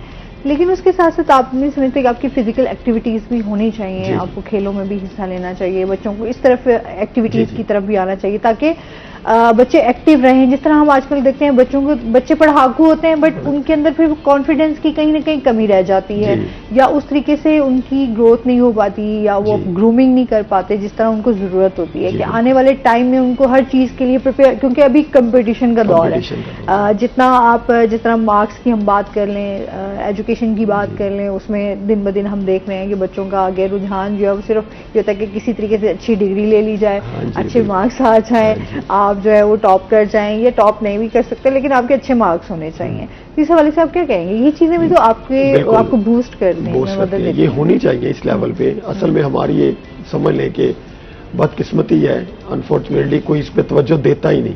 होना चाहिए ये सिस्टम। हाँ। बस पढ़ाई एक नंबर की गेम है भाई, इतने उससे नंबर आने चाहिए, ज्यादा तो मेरिट बन जाएगा और हाँ। मेडिकल में चला जाएगा बच्चा, फिर वहां से आगे ये होना चाहिए। इससे बच्चा जो है ना, मेरे ख्याल से मेंटली तो ठीक है, फिर उसके अलावा फिजिकली फिट रहेगा। हाँ। और हर तरह से ये आज की वैसे जरूरत भी है। हाँ। ये इसको हर स्कूल में यहाँ तो ना, मैं तो कहता हूँ एक इसका एज ए सब्जेक्ट हो जाए ना, जैसे इसका है। हाँ। तो हर बच्चा फिर उस पर ट्राई करेगा, कोशिश करेगा, स्कूल वालों को, मैनेजमेंट को भी बताओ, क्योंकि अभी इस तरफ कोई है नहीं इतना ट्रेंड। हम भी कह देते हैं अच्छा चलो ठीक है, बच्चा पढ़ रहा है तो चलो पढ़ने दो, लेकिन ये जरूरी है, होना चाहिए। अच्छा, आप टीचर हैं तो मैं आपसे थोड़ा सा इस हवाले से भी लाजमी बात करूंगी। क्या ये चीज हमारा जो एजुकेशन सिस्टम चल रहा है, क्या इससे आप मुतमईन हैं कि हाँ यही नहीं। चीजें होनी चाहिए, ये नहीं, सिस्टम? बहुत सी इनोवेशन की जरूरत है। हमारा देखिए क्योंकि एजुकेशन बच्चों को भी बड़ा प्रेशर होता है, बहुत प्रेशर होता अपने है। इतने मार्क्स लेने हैं, बिल्कुल। अपने ग्रेड सिस्टम कर दे बेहतर होगा। अब जिनके नहीं आते बेचारे इतना डिसऑर्ट हो जाते हैं। जिस तरह भी बहुत सारे लोगों के बहुत मैट्रिक सारे का के- रिजल्ट अच्छा हाँ, नहीं है। वैसे एक्सपेक्टेशन पे नहीं आया। हाँ, नहीं आया। वो कहते हैं सर हमारा नंबर काट गया, पेपर तो मेरा जस्ट लाइक ऐसे था। अब क्या कह सकते हैं उन्हें? भाई उन्हें हम यही समझाते हैं बेटा कोई बात नहीं है, आगे सही। सिस्टम सिर्फ नंबर की हद तक ही वो रह गया है, ये ऐसे नहीं होना चाहिए। इंसान रिलैक्स होना चाहिए। इतना प्रेशर होता है बच्चों पे, और इतने सब्जेक्ट्स फिर इतना, मैं कहता हूँ बहुत बर्डनाइज फील करते हैं बच्चे। समटाइम तो मैं खुद भी फेडअप हो जाता हूँ, क्या मुसीबत है इतनी इस एज में इतना बच्चों पे प्रेशर। हाँ। ये क्या, लेकिन करना पड़ता है, ना करें तो वो फिर लूज कर जाते हैं। क्योंकि burden होता है। कंपटीशन भी है, तो फिर उस हाँ। लिहाज से अपने बच्चों को हाँ, फिर उसी हम तरीके से अगर अपनी रिलैक्स तैयारी नहीं करते हैं तो फिर ये बहुत रिलैक्स हो जाएंगे, सारी बात है। हमारा असल में सिस्टम ऐसा है, हालांकि मार वाला कोई नहीं है, सिर्फ प्यार से उनको ऐसे समझाया जाता है। कम्युनिकेशन इनके साथ मेरी बहुत अच्छी है, जो बात होती है मुझे शेयर करते हैं सर इस तरह, तो इसीलिए मैं इनका सॉल्व करता हूँ। कोई भी प्रॉब्लम होता है तो इस लिहाज से हमारा असल में सिस्टम को डेवलप करने की जरूरत है। एक आध स्कूल में ये कहता हम अपना नहीं कर सकते, सिर्फ ओवरऑल वैसे चेंजिंग की जरूरत है। अच्छा, जिस तरह अभी मैं कल देख रही थी, जैसे मैट्रिक का रिजल्ट आया, यहाँ पे हमारे मुल्तान से भी काफी लोगों ने, जैसे बच्चे हमारे साथ मौजूद हैं, तो बाकी स्कूलों के भी हवाले से भी बात करेंगे, वहां पर भी काफी बच्चों ने अच्छे मार्क्स लिए। लेकिन डीजी खान का मैं देख रही थी, डीजी खान का बहुत अच्छा रिजल्ट आया। डीजी खान जो बहुत एक्सपेक्ट नहीं कर रहे थे, लेकिन वहां पर भी बच्चों ने बड़े अच्छे मार्क्स लिए और बच्चों ने बड़ा उसमें टॉप किया है ना। ऐसे ही है। तो ये चीजों को बेहतर करने की बड़ी जरूरत है कि बच्चे जो हैं वो मार्क्स अभी जिस तरह बहुत सारे बच्चे जो हैं वो एक्सपेक्ट कर रहे होंगे कि हमारे मार्क्स बहुत अच्छे आएंगे, लेकिन जैसे रिजल्ट आता है तो सम टाइम जो है वो आपकी एक्सपेक्टेशंस के बिल्कुल ऑपोजिट होता है। वो तो आप कैसे क्या समझते हैं, क्या टेक्निक्स होनी चाहिए जो हमारे देखने वाले स्टूडेंट्स हैं, बच्चे हैं, उनको क्या एडवाइस करेंगे आप? बस यही करेंगे कि फर्स्ट प्रायोरिटी इसको दे। जो टास्क आपके जिम्मे है ना, आपको वो डेली बेसिस पे करने की जरूरत है। बच्चे समटाइम पेंडिंग कर देते हैं, एंड में कर लेंगे, हाँ। अभी रिलैक्स रहते हैं, ऐसे नहीं। हमेशा जो आप देखें ना, डेवलपमेंट होती है ग्रेजुअली, स्टेप बाय स्टेप। हम ये छोड़ देते हैं, अच्छा ये कर लेते हैं, अच्छा ये नहीं, ये कर लेते हैं, ये हमारा ड्रॉबैक है। कॉन्टिन्यूसली इनको एक ही बात समझाते हैं, बेटा अगर बुक में ये एक क्वेश्चन है, आपके नजदीक यह नेसेसरी है, लेकिन ये बुक में तो है ना, आखिर कुछ तो इसकी वैल्यू है जो इसका, और हर टॉपिक का रिलेशन दूसरे से होता है। हम समटाइम यही करते हैं, बच्चे ये स्किप कर दिया, सर ये इंपॉर्टेंट नहीं है, ये कर लेते हैं। वो तो आप कह रहे हैं, आखिर बुक में तो है, एजुकेशनिस्ट ने दिया वो तो है पढ़ा। तो थ्रू आउट लेके अगर शुरू से चलते हैं ना, थोड़ा थोड़ा, आप ये देख लो कौन सा कोई इतने एंड पे आके, ये शुरू से जो रूटीन इनकी एक बनी हुई है वैसे बढ़ती रहती है। सही। अच्छा, वैसे आप आयशा किस तरह आप, एक होता है कि बच्चे कहते हैं अच्छा थोड़े रट्टा लगा लिया तो जाके पेपर दे दिया फौरन, या फिर जिस तरह पेपर्स होने वाले हुए तो आपने एंड डेज में पढ़ना, सारा चीजें आप जो है वो मिक्स कर देते हैं, पढ़ लेते हैं, फिर रट्टा लगाते हैं, जाके दे आते हैं। ऐसा है, ऐसा करती हो या क्या, कैसी तैयारी करती हो? मतलब शुरू से ही तैयारी करना शुरू करते हैं। मतलब हमारे तो हर रोज टेस्ट होते हैं ना, तो हर टेस्ट अपने दिन पे तैयार करते हैं, तो फिर वो मतलब उसे कल पे नहीं छोड़ते हैं, उसी दिन तैयार करते हैं। अच्छा। तो फिर इस तरह से तैयारी करते हैं, तो एंड में नहीं बचता ज्यादा कुछ। तो एंड में अगर करें तो ज्यादा आपने रिवाइज कर लिया कि हाँ ठीक है, एंड में रिवाइज करने का होता है बस। सही। बाकी कौन सा पेपर मुश्किल आया इस बार? इस वक्त इस बार तो सारे आसान थे हमारे। आसान थे? हाँ बिल्कुल तो आसान कोई थे। मुश्किल सवाल नहीं था? मुश्किल नहीं। तो तुमने कितनी देर में पेपर मुकम्मल कर लिया? वैसे तो टाइम पे ही होता था, लेकिन इंग्लिश का जल्दी हो गया था और मुताला का जल्दी हो गया।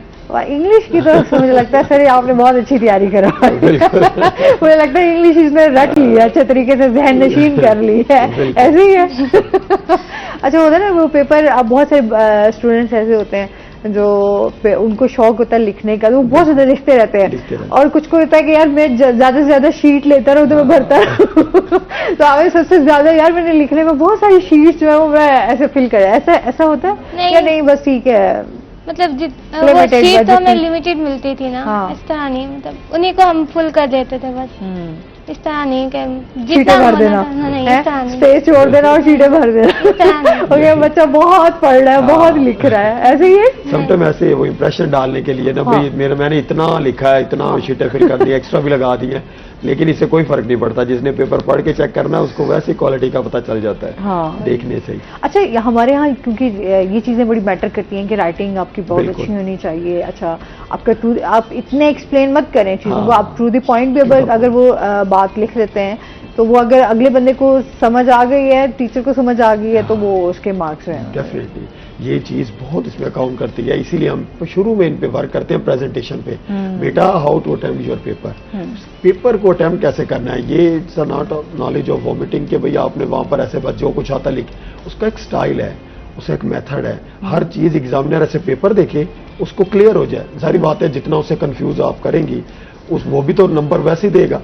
एक चीज, हर चीज क्लियर ऐसे, ये क्वेश्चन है, ये उसका आंसर है, ये पूछी गई ये चीज, ये टू द पॉइंट, ये ऐसे है, तो वो इतना क्लियर। और आप यकीन करें, इसका पेपर देखें, ऐसे पेपर जैसे कहते हैं समटाइम ऐसे बोलता है, तो ये इसका पेपर ऐसे होता है। अच्छा। हाँ, इसके अच्छा, ऐसा होता है आयशा, रात देर तक जागते रहना, पढ़ते रहना, या बस हाँ ठीक है आपने जल्दी सोना है, जल्दी उठना है, और आपने बस एक जो टाइम है आपके पास, आपने उसी में ही उसकी तैयारी करनी है, ऐसा होता है? या बस पूरी रात, जैसे मैं तो यार सुबह पेपर देना तो बुक खोल के बैठे हैं, पढ़ रहे हैं? नहीं ना, मतलब उस पेपर की तैयारी जिस तरह संडे होता है ना, तो मैं आगे ना देख लेती हूँ कि इस हफ्ते में कौन से पेपर टेस्ट होने हैं, तो उसमें से जो मुझे नहीं आता होता ना, मैं उसे बैठ के तैयार कर लेती हूँ, थोड़ा सा उस वक्त तैयार कर लेती हूँ, और फिर जिस दिन टेस्ट होता है तो थोड़ा सा उस दिन, इस तरह ज्यादा फिर रात को बर्डन नहीं, रात को ज्यादा दें। रिश्तेदारों के घरों से मिठाइयाँ आई हैं?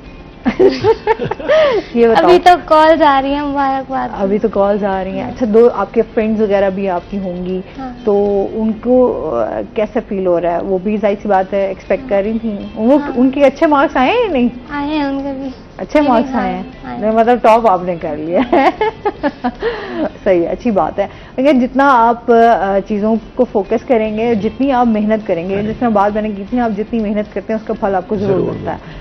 हमारे यहाँ बच्चे थोड़ा सा लेजी भी हो जाते हैं ना, और कहते हैं कि अच्छा जी अभी बहुत सारी चीज़ें हैं, कोई बात नहीं, जब वक्त आएगा देख लेंगे, कर लेंगे, क्या है अभी इतना पढ़ने की क्या ज़रूरत है। बिल्कुल। अच्छा, हमारे यहाँ ट्यूशन वाला एक बड़ा सिस्टम है। आप स्कूल में तो पढ़ रहे हैं, फिर आपने ट्यूशन भी पढ़ना है जी। ये दोनों चीजें जरा मुझे बताएं, ये क्या जरूरी है कि आप स्कूल में भी पढ़ें और फिर आप ट्यूशन में भी पढ़ें और फिर आपने घर में भी बैठ के पढ़ना है। असल में आज का ये ट्रेंड बन गया, नहीं तो पहले कुछ अर्सा चले जाए ट्यूशन का कॉन्सेप्ट भी नहीं था। हाँ। जो पढ़ा दिया जाता था, असल में टीचर इतने रिलैक्स हो गए हैं, वो कहते हैं ये वाला हम उन पे डाल देंगे, हाँ। ये तैयार आप करके आएंगे, हाँ। वो करवाएंगे आपको ट्यूशन वाले तैयार। वो सारी बात है, फिर वो बच्चा एक्स्ट्रा, हालांकि ये नहीं जरूर, इनसे पूछें, हम तो बिल्कुल इसके अगेंस्ट है, मैं इसको बिल्कुल रेफर नहीं करता। इससे पूछे एक दिन भी कहीं और कहे इसने एकेडमी ज्वाइन की हो, सिर्फ और सिर्फ ये आगे और भी इसकी फ्रेंड्स आएंगी, टोटल ये यहीं पर इनका पूछे, कोई भी बच्चा या बच्ची हमारा कोई एक्स्ट्रा इसकी कोई वो नहीं है। हालांकि आप उधर ही करवाएं काम, उधर ही बच्चे को करवाएं, सेटिस्फाई कर दें, वो तैयार कर ले, उसे क्या जरूरत है। अगर आपका स्कूल में कॉन्सेप्ट क्लियर हो गया ना, तो फिर बच्चा उसको पिक कर, अगर उसने कर लिया है तो फिर वो आगे उसकी चीज क्लियर है। वो घर जाके अपना 2 घंटे खुद से पढ़ेगा और वो अपना वो कल प्रिपेयर करके आएगा। ऐसे बहुत कम है ये। वैसे आजकल ना ये ट्रेंड बन गया, जो बच्चा वो पेरेंट्स भी यही सोचते हैं, जो बच्चा ट्यूशन नहीं जाता वो हमारा बच्चा कामयाब नहीं। हालांकि नहीं, ऐसी कोई बात नहीं है, बिल्कुल ऐसे ही है। स्कूल अच्छा हो और पढ़ाने वाला अच्छा हो तो काबिल हो तो बस ही बच्चा। बहुत शुक्रिया आपका, आप हमारे साथ रहे। और आयशा आपका बहुत शुक्रिया, बहुत बहुत मुबारक हो एक दफ़ा फिर से हमारी पूरी रोही टीम की तरफ से। और इसके साथ ही नाज़रीन, अभी हमने ब्रेक पे जाना है, जब ब्रेक से वापस आएंगे तो हमारे साथ और स्टूडेंट्स भी मौजूद हैं, उनसे मुलाकात करेंगे।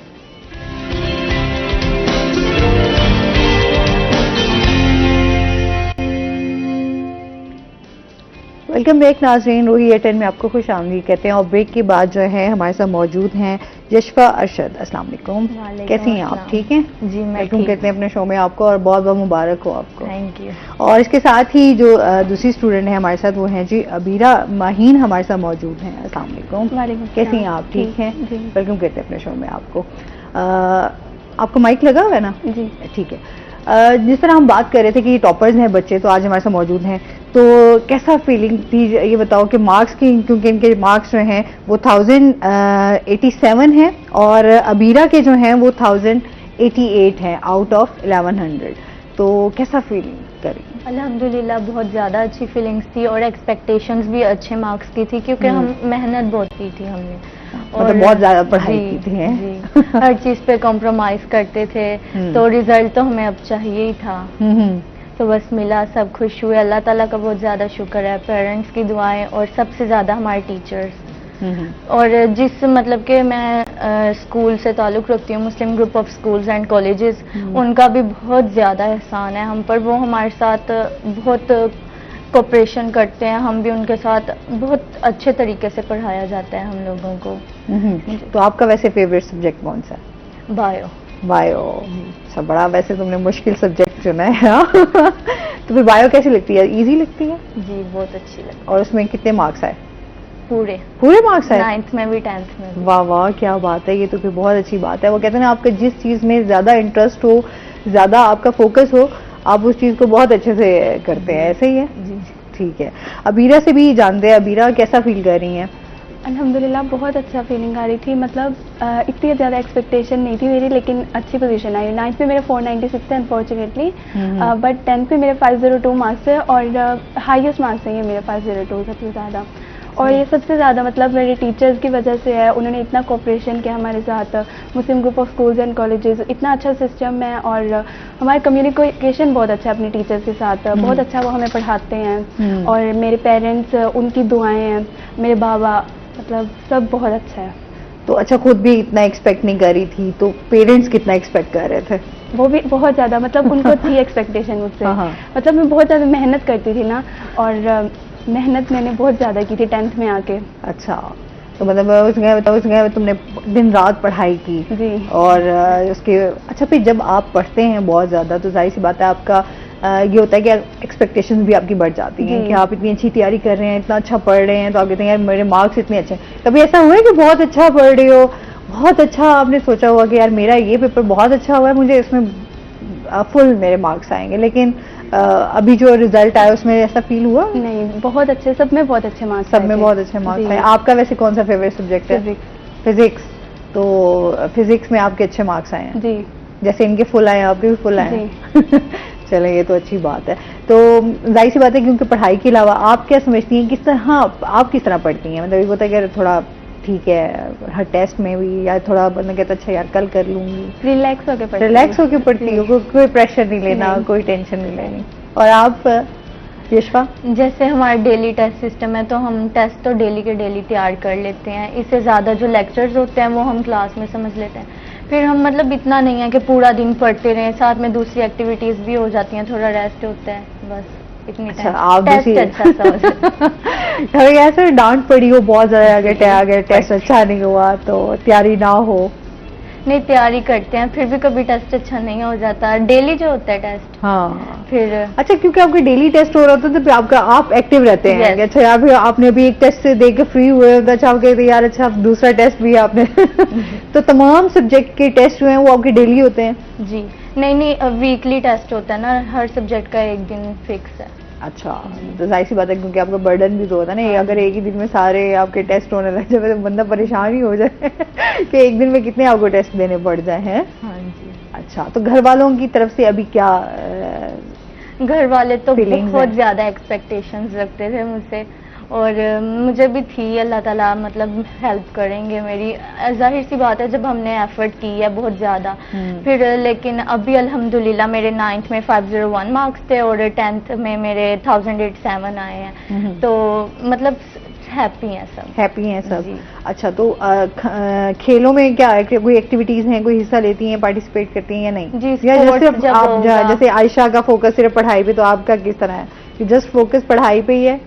दीगर नहीं। एक्टिविटीज हो गई आपकी, रिश्तेदारों के घर आना जाना, दोस्तों के साथ, या नहीं? जी, मतलब ज़्यादातर तो हमें टाइम नहीं मिलता, हमारी एकेडमी टाइमिंग होती थी, सही। तो फिर हम जो टाइम मिलता था रेस्ट करते थे। मतलब पढ़ाई से फ्री नहीं होने का, यार थोड़ा सा भी टाइम मिला है तो रेस्ट कर लो। हाँ, अच्छा, और अबीरा का क्या सीन है? अबीरा पढ़ाई इंजॉय के भी ऊपर? करते थे, पढ़ाई भी, ये नहीं था कि बस पढ़ाई, इंजॉय भी बहुत किया था हमने एकेडमी में। बहुत अच्छा रहा था हमारा एक्सपीरियंस एकेडमी का, और टेस्ट में बहुत मतलब कभी कभी कम हो भी जाते थे तो डांट भी बहुत पड़ती थी। डांट बहुत पड़ती थी। अच्छा, घर वालों की तरफ से क्या, घर वाले भी इसी तरह की डांट, बस पढ़ाई पढ़ाई नहीं। और पढ़ाई? नहीं, हाँ, मतलब स्ट्रिक्टनेस है लेकिन इतनी ज़्यादा नहीं है।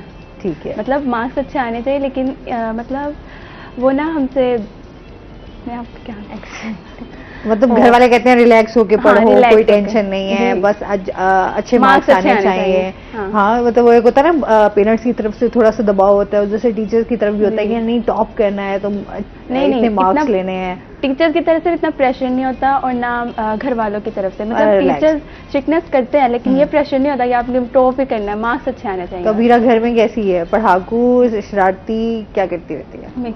मिक्स है। हाँ। और यशवा? मूडी। शदीद मूड होगा तो बात करोगी, नहीं होगा तो नहीं करोगी। तो बाकी कितने बहन भाई हैं? सब हम 3 बहन भाई हैं, मैं सबसे बड़ी हूँ, फिर मेरा भाई है, फिर मेरी बहन है। अच्छा, और बाकी भी इस तरह पढ़ने वाले हैं? जी, बहुत ज़्यादा। मेरा जो भाई है वो मतलब क्रिकेट के सिलसिले में छोटा भाई, साउदर्न पंजाब प्लेयर इस टाइम। अच्छा, कहते हैं ना कि जो लड़कियां होती हैं वो ज़्यादा एक्टिव होती हैं पढ़ाई में भी, और जाहिर सी बात है घर के काम शाम भी करने होते हैं हर तरीके से, तो इस तरह घर के काम में भी अम्मा का हाथ बटाती है या नहीं? बस नहीं यार इतना तो हमने पढ़ लिया, बस पढ़ तो रहे हैं काम भी करें, ऐसा होता है? बस थोड़ा सा कर लेती हूँ, ज़्यादा नहीं। ज़्यादा नहीं? क्या चाय अच्छी बना लेती हो? नहीं, तो खाने पीने की शौकीन हो? हाँ जी, जो मम्मा बनाते हैं खा लेते हैं। ये अच्छा, ये दिन बड़े अच्छे होते हैं। वैसे ये एज भी ऐसी होती है कि आपको कोई टेंशन नहीं होती इस हवाले से कि आपने कोई काम करना है, तो माएँ जो है वो आपकी भरपूर खिदमत कर रही होती हैं, है ना? पेपर्स के दौरान तो स्पेशली होता है। अच्छा, कभी हुआ है पेपर्स के दौरान कभी बहुत ज़्यादा प्रेशर ले लिया हो, बहुत ज़्यादा टेंशन ले लिया हो और समझ ना यार अच्छा सुबह पेपर देने जाऊंगी, क्या होगा क्या नहीं होगा? स्ट्रेस भी हो जाता है कभी बहुत ज़्यादा, लेकिन फिर मम्मा कहती हैं कुछ नहीं होता, टेस्ट डेली तो होते हैं। हाँ। अच्छे हो जाएंगे, बस रिजल्ट जैसा मर्जी आए, हमें उम्मीद है कि अच्छा आएगा। अच्छा आएगा। अच्छा, तो पेपर के दौरान जो होता है कभी हो जाए कि अच्छा यार भूल गई मैं, यार एकदम से क्वेश्चन आता तो था, मुझे याद था सब कुछ, लेकिन आपके फोन होता है ना समटाइम आप थोड़ा सा कंफ्यूज हो जाते हैं? देखें, जब कॉन्सेप्ट क्लियर हो ना, हाँ। तो आप भूल भी जाए ना, फिर भी कुछ ना कुछ लिखा आते हैं। और अबीरा के साथ क्या होता है? अबीरा मतलब कंसेप्ट हम सबके क्लियर होते हैं, बहुत अच्छे कंसेप्ट, लेक्चर बहुत अच्छे हैं, सारे टीचर्स बहुत अच्छे हैं, और अच्छा टेस्ट हो जाता था, कभी इतना प्रेशर भी नहीं लिया। लेकिन जब पेपर्स होते थे तब स्ट्रेस होता था, और जब रिजल्ट होता है तब बहुत ज़्यादा टेंशन होती है। मतलब हाँ, रिजल्ट में तो यार पता नहीं क्या होगा, कितने मार्क्स आएंगे ना, ऐसा ही बंदा ज्यादा उसमें परेशान रहता है जब तक वो समटाइम स्टूडेंट्स को इतनी जल्दी होती है, वो किसी न किसी तरीके से ये चाह रहे होते हैं बस मार्क्स का पता चल जाए, कहीं से भी पता चल जाए, बस मार्क्स हमें पता चल जाए। ऐसे ही है, आपको भी इसी तरह क्यूरियोसिटी होती है कि अच्छा यार बस कहीं से भी पता चल जाए? नहीं, मेरे पेरेंट्स कह रहे थे जल्दी पता चले, मैं कह रही थी इंतजार कर लो आ जाएगा। अब इतनी भी क्या जल्दी है पता था बच्ची पढ़ाकू है, पास हो जाएगी, अच्छे मार्क्स ले लेगी है। तो क्या प्लान है, क्या सोचा हुआ है कि आगे क्या करना है? अभी तो प्री मेडिकल कर रही हूँ इंशाल्लाह, फिर मेरे प्लान CSS करने हैं, मुझे पॉलिटिक्स में इंटरेस्ट। अच्छा, पॉलिटिक्स में पॉलिटिशियन बनना है? अरे अभी जो पॉलिटिशियन है, अभी जो पॉलिटिक्स का हाल है उसमें आप क्या कहें? तो ये बड़ी अच्छी बात है कि इस दौरान भी जो है बच्चों का इस तरफ रुझान, और ये पहली बच्ची आई है जिसने कहा है कि जी मैंने पॉलिटिशियन बनना है। इंशाल्लाह अगर अल्लाह ताला ने हिम्मत दी तो ये सारे हालात ठीक कर दूंगी। हाँ, क्या बात है जी, ये अच्छी बात है, ये अच्छी सोच है इंसान को, कहते हैं ना कि अच्छा कुछ चेंज हम ला सकते हैं, हम अच्छा परफॉर्म कर सकते हैं अगर हमें मौका मिल जाए तो फेवरेट पॉलिटिशियन कौन है जिसको देख के थोड़ी आपको हो कि यार हाँ मुझे बनना चाहिए, मुझे पॉलिटिक्स की तरफ आना चाहिए? फिलहाल कोई नहीं है, खुद से ही मतलब के मतलब कोई भी नहीं है सीधा जवाब है जी, कोई फेवरेट नहीं है। अच्छा, खुद की मांगे, खुद की फेवरेट मैं खुद ही हूँ। हाँ, तो मैं खुद ही अच्छा सब कुछ सोचूंगी, मैं प्लान करूंगी कि पाकिस्तान के हालात किस तरह बेहतर हो सकता है। अच्छा, अभी जिस तरह देखती हो तो थोड़ा सा होता नहीं है यार, नहीं पॉलिटिक्स बहुत ज्यादा नहीं, यही तो हमें ठीक करना चाहिए ना, हमें अपने कंट्री को सर्व करना है ना हमें, इसलिए तो हम पढ़ रहे हैं। हाँ, अच्छा, जिस तरह अभी बहुत सारे स्टूडेंट्स, जिस तरह अभी सबकी कोशिश है कि हम बाहर चले जाएं, बाहर स्टडी करें, हमें यहाँ पे नहीं रहना चाहिए, या हमारे इस तरह यहाँ पर एजुकेशन सिस्टम उस तरीके से अच्छा नहीं है, तो आप सेटिस्फाई हो? नहीं, ये बात गलत है, हमें यहाँ रहना चाहिए। देखें, जब हर पर्सन अपना मतलब फर्ज अदा करेगा तो खुद ही मुआशरा ठीक हो जाएगा, सोसाइटी। बच्ची हमारी समझदार है। अमीरा, आप क्या कहोगी? मैं क्या बनना है, क्या सोचा हुआ है? क्या इन्होंने तो पॉलिटिशियन बनना है, आर्मी डॉक्टर, और आने वाले वक्त में हम देखेंगे यशवा को है, फिर हम वोट देने आ जाएंगे। यशवा आर्मी डॉक्टर अच्छा, मोस्टली बच्चों को होता है कि डॉक्टर बनना है। नहीं, मुझे आर्मी में जाने का बहुत शौक है। अच्छा, बहुत पसंद आर्मी डॉक्टर की जो साड़ी ड्रेसिंग है ना, मुझे भी शौक था किसी जमाने शदीद वाला कि आपकी उनकी ड्रेसिंग, आपका आर्मी में जाना, अब्बा जी भी आर्मी में थे तो वो जाती थी, तो ये होता था कि ठीक है यार डॉक्टर होना चाहिए। हाँ, अपनी कंट्री को सर्व करना है। अच्छी बात है, अच्छी सोच है, और मैं समझती हूँ कि हमारे बच्चे जो हैं हमारी कौम के मुस्तकबिल हैं, और इनकी अच्छी सोच जो है वो हमारे मुल्क के लिए बहुत अच्छी है। आप दोनों का बहुत शुक्रिया, बहुत अच्छा लगा आप हमारे साथ रहीं, और एक दफ़ा फिर आप दोनों को बहुत बहुत मुबारक हो। इसके साथ ही नाज़रीन, अभी हमने जाना ब्रेक पे, हमारे साथ रहिएगा। जब हम ब्रेक से वापस आएंगे तो हमारे साथ कुछ और स्टूडेंट्स मौजूद होंगे।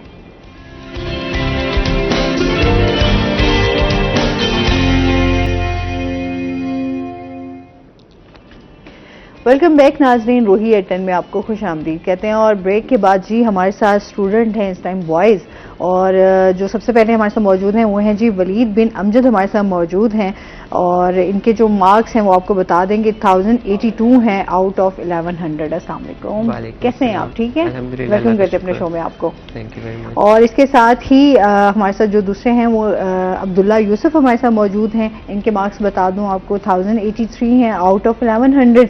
अस्सलाम वालेकुम, कैसे हैं आप? ठीक हैं जी, वेलकम कहते हैं अपने शो में आपको। अच्छा जी, दोनों आज बॉयज़ हैं हमारे साथ, तो सबसे पहले आप दोनों को बहुत मुबारक हो, आपने अच्छे मार्क्स लिए हैं।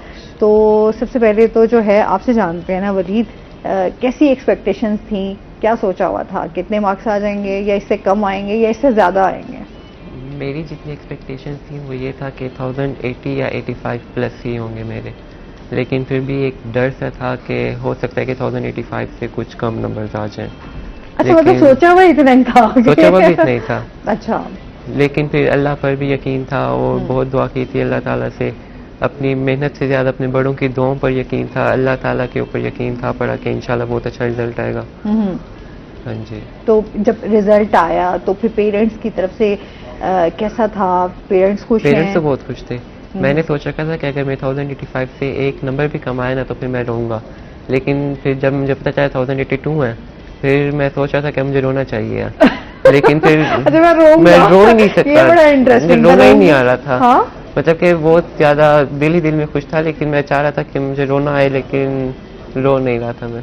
अच्छा, क्यों दिल कर रहा था रोने का? मतलब कि मैं तो खुशी वाले चाह रहा आंसू था, थे या नहीं ऐसे मैं दुखी चाह रहा था वाले? कि 1085 से प्लस मार्क्स आए। अच्छा, तो अभी थोड़ा सा वो हो गया कि यार 82 आए हैं तो जी। इससे ये जरा कम है। हाँ जी जी जी। इसलिए फिर रोना नहीं आ रहा। नहीं आया। अच्छा, ये ऐसे क्यों होता है? बॉयज कहते हैं कि ये कहते तो हैं कि रोते नहीं है, बहुत कम रोते हैं। गर्ल्स जो है वो बड़े जल्दी रो देती हैं।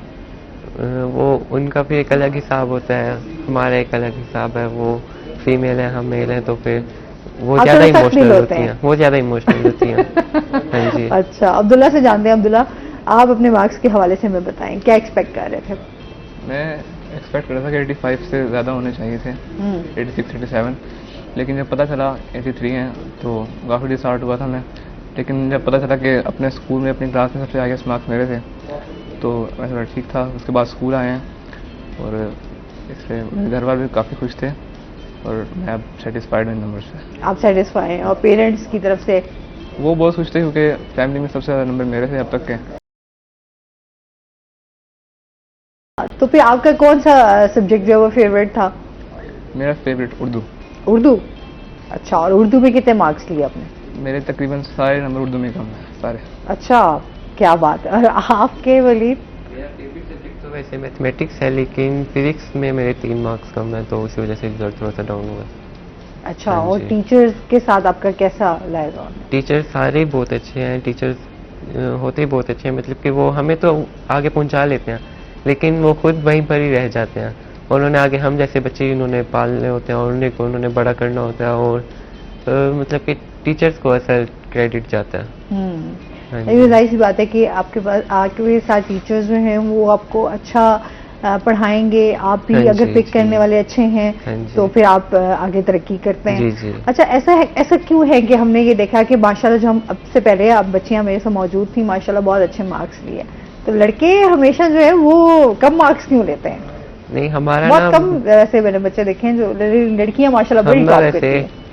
रट्टा मारने की तो बिल्कुल भी आदत नहीं है, ना ही टीचर्स हमें रट्टा मारने के लिए कहते हैं, तो हम थोड़ा सा अपने कंसेप्ट से लिखाते हैं। लेकिन जो बोर्ड में जो चक्कर बैठा होता है, उसकी सोच यही होती है कि अगर उसने बुक के अकॉर्डिंग लिखा है तो उससे हमने मार्क्स देने हैं, और फिर अगर बुक के अकॉर्डिंग नहीं लिखा तो उसके नंबर हमने काट लेने हैं। तो फिर मे भी कि ये रीज़न हो।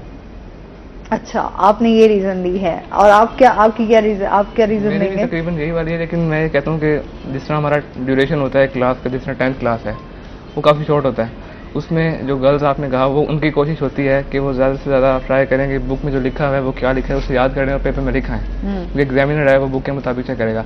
हमारा फोकस ये होता है कि 1 साल के ड्यूरेशन के दौरान हम याद करने के बजाय उससे एक्सप्लोर करें, उस पर रिसर्च करें कि बुक में जो लिखा है क्यों लिखा है। तो उसे एक्सप्लोर करने में हमारा टाइम निकल जाता है। और जिन्होंने याद किया है वो नंबर ले जाते हैं। ये मतलब आप एक्सप्लोर के चक्कर में रह जाते हैं। ये वैसे अच्छी रीजन है कि जो लड़के हैं वो रिसर्च करते हैं और एक्सप्लोर करते हैं, और उसके बाद जो है वो अपना कॉन्सेप्ट। इस बात का प्रूफ भी मैं दे सकता हूँ आपको। आप अपने इर्द गिर्द नजर दौड़ाएं, जितनी भी इन्वेंशंस हैं, जितने भी लाइट है, फैन, ये सब जिन साइंटिस्ट ने इन्वेंट किए वो सब मेल थे। कहीं भी आपको फीमेल साइंटिस्ट नजर नहीं आएगी। अरे बहुत सारी हैं। अभी तो जितना कंपटीशन का दौर चल रहा है, लड़कियां भी किसी उसमें कम नहीं है। अभी हमारे बहुत सारी ऐसी बच्चियां आई हैं जिन्होंने माशाल्लाह टॉप भी किया, जो काम भी कर रही हैं। आप बाहर के मुल्क में देखें, हमारी पाकिस्तानी बच्चियां ही हैं जो बहुत सारा काम जो है वो कर रही हैं। इस हवाले से हमारे आए दिन जो है वो न्यूज़ भी चल रही होती हैं। तो ये तो अब हम नहीं कह सकते कि बॉयज़ के साथ जो है वो गर्ल्स जो है वो बहुत पीछे हैं, बॉयज़ सब काम कर रहे हैं। हाँ, ये काम वो कर रही है, वो बात ठीक है अपनी जगह, लेकिन मैं पढ़ाई की, रिसर्च की बात कर रहा हूँ। पढ़ाई के ऊपर काफियों के नाम है, काफी काम कर रहे हैं, लेकिन इन्वेंशन सबसे ज्यादा देखें तो अब हम लड़कियों से पूछे तो वो लड़कियां भी यही बात कर रही हैं कि होता है कि अच्छा यार हम भी किसी से कम नहीं है, सब काम हो रहे हैं। ऐसे ही है वलीद के नहीं? जी बिल्कुल। जी बिल्कुल। अच्छा, ये बताओ कि जाहिर सी बात है जब पेपर दे रहे थे तो पेपर्स कैसे, मुश्किल पेपर्स थे? कोई ऐसा पेपर भी आया जिसमें आपको मुश्किल हुई हो, या सब पेपर्स आप कहेंगे इजी थे, सब आपने कर लिया? फिजिक्स का पेपर थोड़ा सा मुश्किल आया था। उसमें जो लॉन्ग क्वेश्चन से पढ़े, like numericals and theory type जो क्वेश्चन होते हैं वो थोड़े से मुश्किल आए हुए थे, और वो पास पेपर्स में भी नहीं थे। मतलब कि तो एक दफ़ा रीड किया हुआ था, याद नहीं किया हुआ था। अच्छा, तो उसमें थोड़ी सी मुश्किल पेश उसमें थोड़ी सी मुश्किल पेश क्या किया उस टाइम जब? उस टाइम तो मतलब कि जो टॉपिक के बारे में जो जहन में आ गया वो तो लिख लिया सारा, लेकिन ना वो फिर उसी की टेंशन में ना न्यूमेरिकल मेरा एक था पड़ा, वो बिल्कुल सारा सारा ऊपर से मेरा सही था, नीचे मैंने आंसर ना कैलकुलेटर में थोड़ा सा वो गड़बड़ कर दी थी, तो फिर उस वजह से ना मेरे 3 नंबर फिजिक्स में कम है। अच्छा, लड़कों को होता है कि उन्हें पढ़ना अच्छा नहीं लगता, तो ऐसा है वलीद कि आप पढ़ने का शौक है? मतलब कि पढ़ने का शौक है भी सही, है पढ़ा। हाँ जी। अच्छा, कितना शौक है? बहुत ज्यादा या बस ठीक है? बहुत ज्यादा नहीं, मतलब कि साथ ज्यादा पढ़ाकू नहीं है? ज्यादा पढ़ाकू नहीं है। साथ साथ थोड़ा सा वो खेल वगैरह पे। अच्छा, खेलों पे ज्यादा तवज्जो है? हाँ जी। ज़्यादा फोकस मेरा नंबर्स पे नहीं होता, बस अच्छा, दोनों के साथ साथ।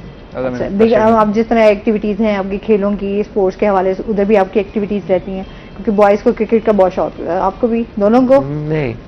नहीं, डिफरेंट है? हाँ जी। आपको क्या शौक है? मैं चेस खेलता हूँ वैसे। अच्छा। हाँ जी। एक मुश्किल गेम है लेकिन थोड़ा सा वो दिमाग चलाना पड़ता है ना? पड़ता है। हाँ। मतलब दिमाग चला लेते हो? हाँ जी जी जी। और अब्दुल्ला आप? गेम्स में कोई इतना इंटरेस्ट नहीं है, इंटरेस्ट नहीं है? ज़्यादातर मुझे शौक है लोगों के साथ बातें करने का। अच्छा, बातें करने का, सही है। चलो जी, आप दोनों का बहुत शुक्रिया, आप दोनों को बहुत बहुत मुबारक हो। और इसके साथ ही नाज़रीन, आज का शो यहीं पर खत्म हुआ। अपना बहुत सारा ख्याल रखिएगा, दुआओं में याद रखिएगा। इंशाल्लाह जिंदगी ने साथ दिया तो सुबह आपसे फिर मुलाकात होगी। अल्लाह हाफ़िज़।